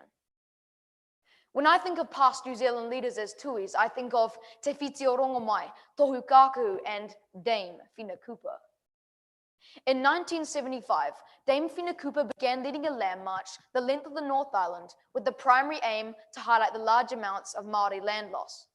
Now you may be asking, but surely bringing so much attention to past Māori grievances and those conflicts was a negative thing for Māori Pākehā race relations in Aotearoa. However, this was not the case. Dame Whina Cooper made her points clear in a peaceful way, which ultimately made it easier for New Zealanders to empathise. Possibly for some to forgive, to remember, but most importantly, to move forward. Dame Whina Cooper spread the message. Let us all remember that the Treaty of Waitangi was signed so that we could live as one nation in Aotearoa. With this march, Dame Whina Cooper was a tui as she weaved the nest of the New Zealand people by raising the public's awareness as to how deeply the Māori are connected to their land and how much they were suffering as a result of their losses. On my doorstep, in my forest, former Mayor of New Plymouth, Andrew Judd, is also a tui. He crafted his nest when he also did a hikoi from New Plymouth to Pariaka. Once a self-proclaimed racist, he saw what he used to see in himself attached like that awkward branch or protruding bend throughout the places around us and in the common words many of us unknowingly speak every day. He knew something had to change. He put aside his past and his peace march stamped, a monumental mark on race unity for the Taranaki region. A Pākehā leader taking a symbolic hikoi like that of Dame Whina Cooper before him with the goal of amending differences, working towards a better future and giving nothing to racism was extremely significant. Now, even though the two examples I've mentioned previously are examples of human leaders as tuis, other tuis which also weave the nest to unite people from multiple different ethnicities and worldviews come in many different forms. From a central government stance supporting the creation of buildings of national significance, such as Te Papa in Wellington, which are extremely important in providing educational spaces in which we can learn to appreciate other cultures. To at a regional level, where local councils support events such as the recent multi-ethnic extravaganza, a parade which stays as a showcase, allowing us to celebrate the diversity in our communities. Both these examples are tuis and are effective at weaving the nest of the people by helping us see that as humans, our similarities far outweigh our differences. To be unified means to be joined as one whole. Now, I'm not talking about my friend and I agreeing on something or the groups at our school getting along. I'm talking about something much more monumentous. The unity of all different kinds of people everywhere. In the past, when I think of great unity on this huge scale, I think of war, disaster, segregation, death. Why is it that in our most recent history, it so often takes a tragedy or adverse event for all different kinds of people to unite? To see past the color, to see past the jobs, to see past the religious beliefs. Here in New Zealand, take the recent forest fires in Nelson, the earthquakes in Kaikoura and Christchurch, and most prominently and recently, the terror mosque shootings 2 months ago. Although the situations were different, the outcome was the same. Humans coming together and forming a tight nest. These tragedies, these downs, these breaks in our nest are devastating, and it is important that we do support those who are affected. But it is equally important to see that there are opportunities for us to focus on what we all as humans have in common every second of the day: our need for shelter, love, care, and support. So all of us sticks, components to the nest, should all be proud individuals for our attributes, but also understand that together we can complement each other and create something much bigger and stronger than ourselves. For once, we pieces of this grand nest discard that protruding branch, bend, or scab and say no to those racial attitudes and jokes which are pushing the sticks in our nests further and further apart. The nests in our communities will be grand and strong. They'll be the safe place for the bird of Aotearoa, New Zealand, to grow and develop. A beautiful, strong bird which can one day soar away onto great things. Mā te uru ka rere te manu. Without the feathers, the bird cannot fly. With feathers of knowledge, compassion, and understanding, and a strong nest made of many different sticks of many different shapes, sizes, and colors to call home, this bird will achieve truly spectacular things. Kia ora.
Okay, it looks like the judges are still deliberating.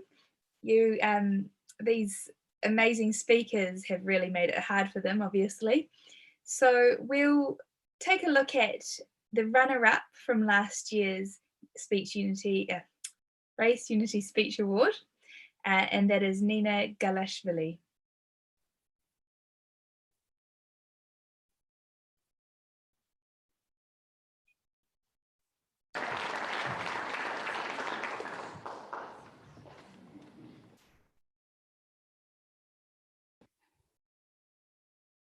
Ngā ole ngaka I whasia e pupula o ngā maka. Only the snake will look at its killer. 24th of September 1905, race killing in Wellington.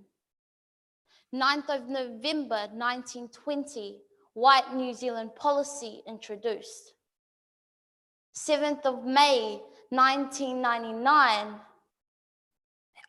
anti-Chinese hysteria in Dunedin. 15th of March 2019, Christchurch mosque shooting. For so many years, New Zealand has suffered through violent attacks, with racism being the backbone of each one. From the moment New Zealand became colonized to the moment I stand here today and say racism still lives. Now, have you ever wondered what has been done to change this? I mean, we as New Zealanders can say we're a diverse country, but can we really say we've done a lot to put an end to racism? And the answer is no. Because in reality, racism has a home in New Zealand. And we have been reminded of this in 1905, 1920, 1999, and 2019. You know, sometimes I sit and wonder if we actually know the true meaning of racism. You know, according to the dictionary, racism is the belief in the superiority of one race over another. Yet here in Aotearoa, it is much more than that.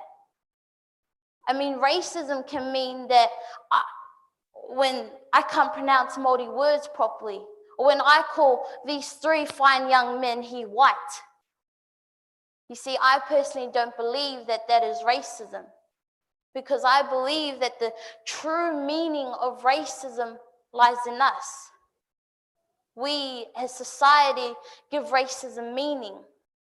We as society give racism a platform to destroy lives. We as a society give racism the opportunity to claim our history, to claim us. But I do believe that we can claim it back, because our country has come so far. You look at all the things we can work on. And I believe that there are 4 key points that we can work on to put an end to racism: inclusion, acceptance, love, and education. Let's begin with inclusion. You see, I believe that nowadays we have a very hard time in including people into things. You know, we have that idea that people are better off in their own communities, in their own little space. But the thing is, racism will never end and equality will never happen if we keep dividing each other. If we keep including some, but not all. Because at the end of the day, this isn't my world, this isn't your world, this is our world. And that's why we need to include everyone. Because no matter who you are, no matter what you do, we all contribute something to our country. We become rich in our diversity. Acceptance. We have a very hard time accepting people. You know, you're not always going to walk out your door and meet people who are the same to you. You're going to walk out your door and meet people who are different, who dress differently, who may act differently. And you see, acceptance is not just about being kind to one another and being nice. It's also about having that knowledge that people are different and that it's okay to be different. Because why live in a world where everyone's the same? Love. I strongly believe that we should show love towards each other. Because you see, I have a cousin who is Samoan and Dutch, has no Māori blood in him, but he literally embraces the Māori culture like its own. And then it got me thinking, why can't we show that type of love towards others? Why can't we embrace it? I mean, we poured our hearts out to our Muslim community down in Christchurch, but why is it that people have to die in order for this to happen? And why is it that us Kiwis have to pick one day out of 365 to show that love and to embrace the culture? Why is that? Which leads me to education. You see, at the end of it all, we decide whether we want to teach our children, our tamariki, to play with that one kid that's darker than them, or that one kid that's lighter than them.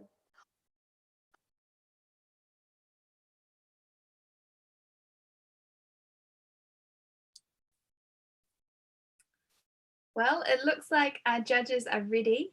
If you would like to finish watching that video from Nina, you can find it on YouTube or on the Race Unity Awards Facebook page. Okay, over to the judges. We look forward to hearing what you have to say. Tēnā koutou katoa. Man, you guys gave us a really good workout tonight. Thank you.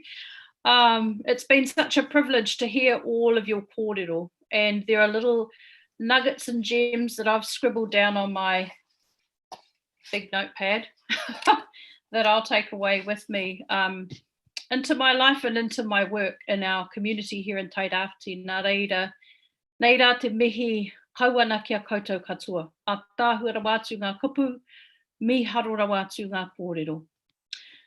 So we'll just go through in the order of speakers and just give you a little bit of a feedback. That's been the kind of main topic of conversation amongst the three of us judges. So we'll start with Raven. Raven, we absolutely loved your passion and vibrancy. I could almost feel your energy coming off the screen as I was listening to you speak. It was compelling. We loved the way that you used gestures.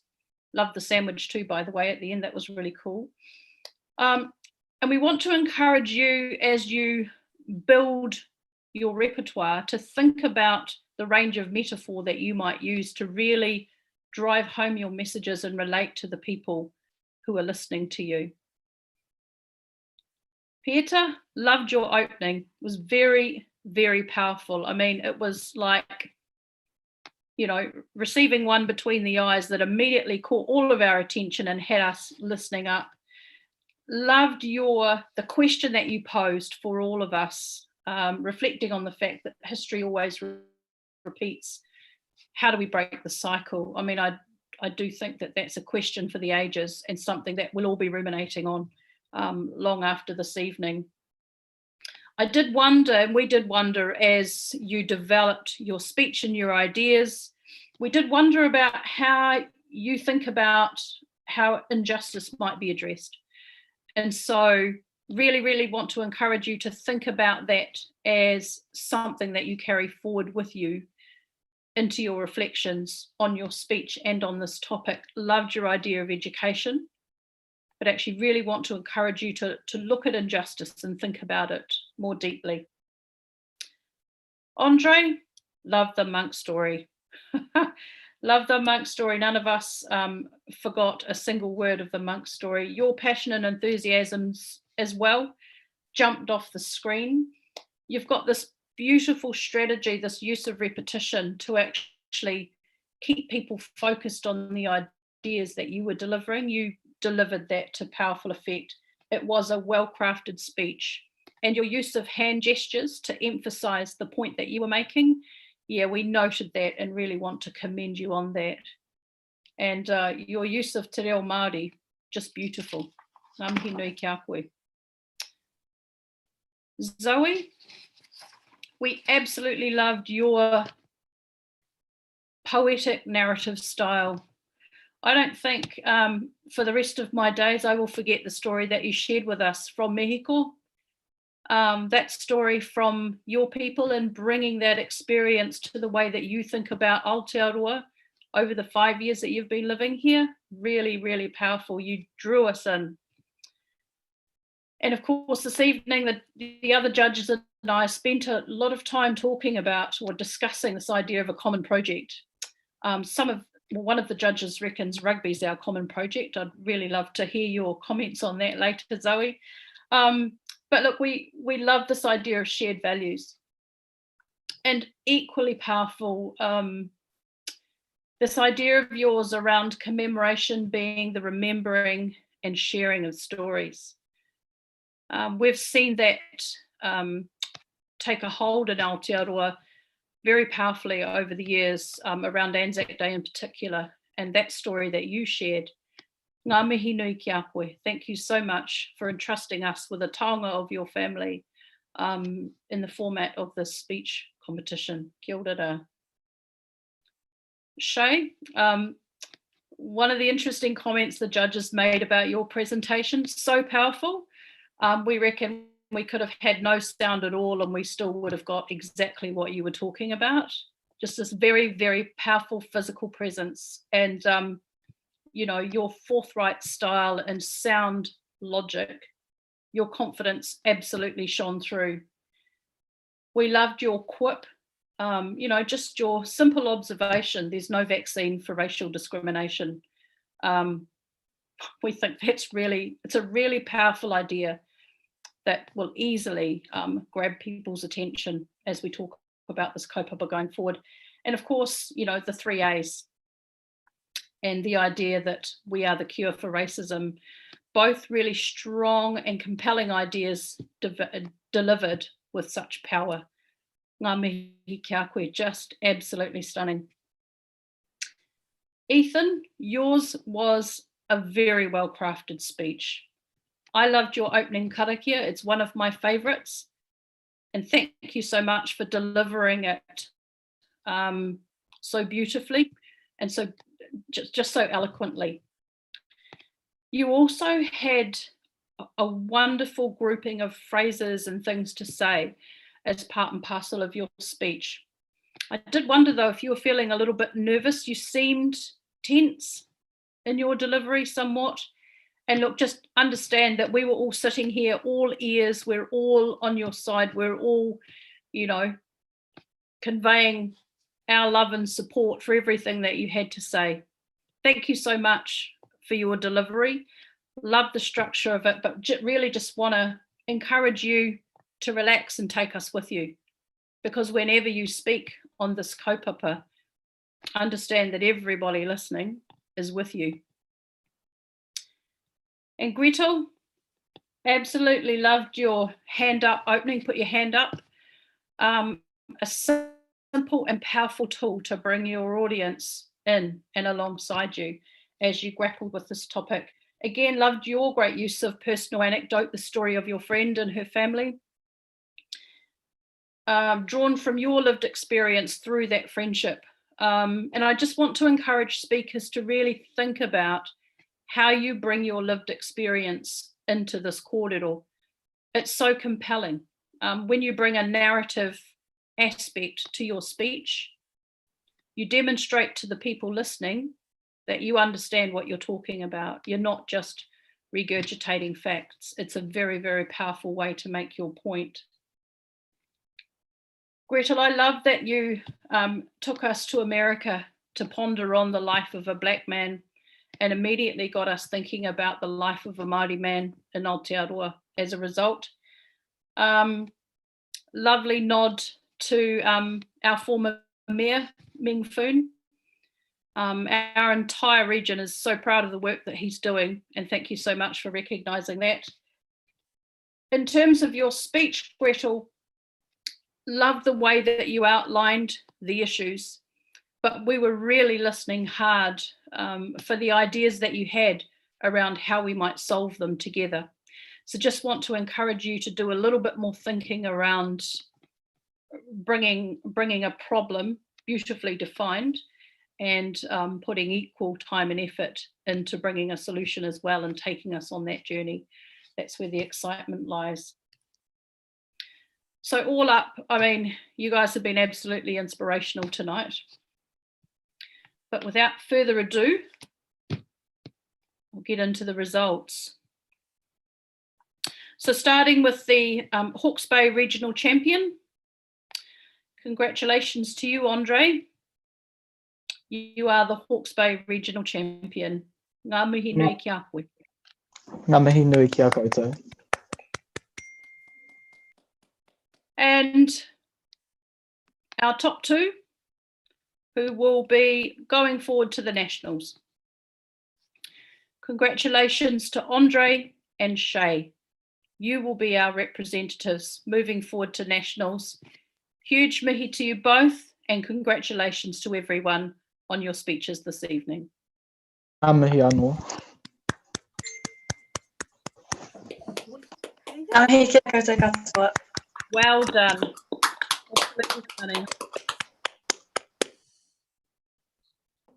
Koe ku mihi kia koutou katoa. Stunning. There are things that you've said this evening that will never leave me. Thank you so much for enriching us all with your words, your thoughts, and your speeches. Kia ora.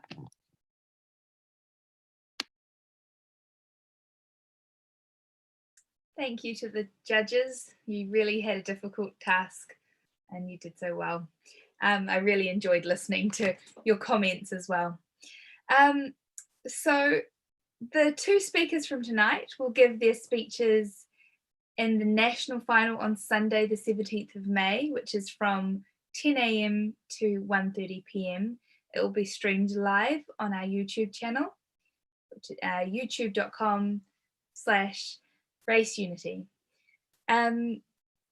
And we encourage all our speakers to find other opportunities to give their speeches, whether it's school, online, in your local community, because all of your speeches have so much power to help move Aotearoa forward, and they all deserve to be heard. One more huge congratulations to all of you for your courage, your insight, and your hard work preparing your speeches. Race Unity is the waka. We are paddling together, and you are all playing your part. The Speech Awards are held in support of Race Relations Day and Youth Week, and we encourage you to think about how you can foster positive race relations in your school, in your sports club, in your community as we come out of lockdown. So, ka rawa everyone, it was awesome. Big thank you to the speakers, thank you to the support people at home and at school, thank you to the teachers, and thank you to the judges, our timekeeper, and a huge special thank you to the New Zealand Police and all of our other supporters and sponsors. So I'm going to say Pomarie, we are signing out and hope to see you on Sunday. Ka kite everybody.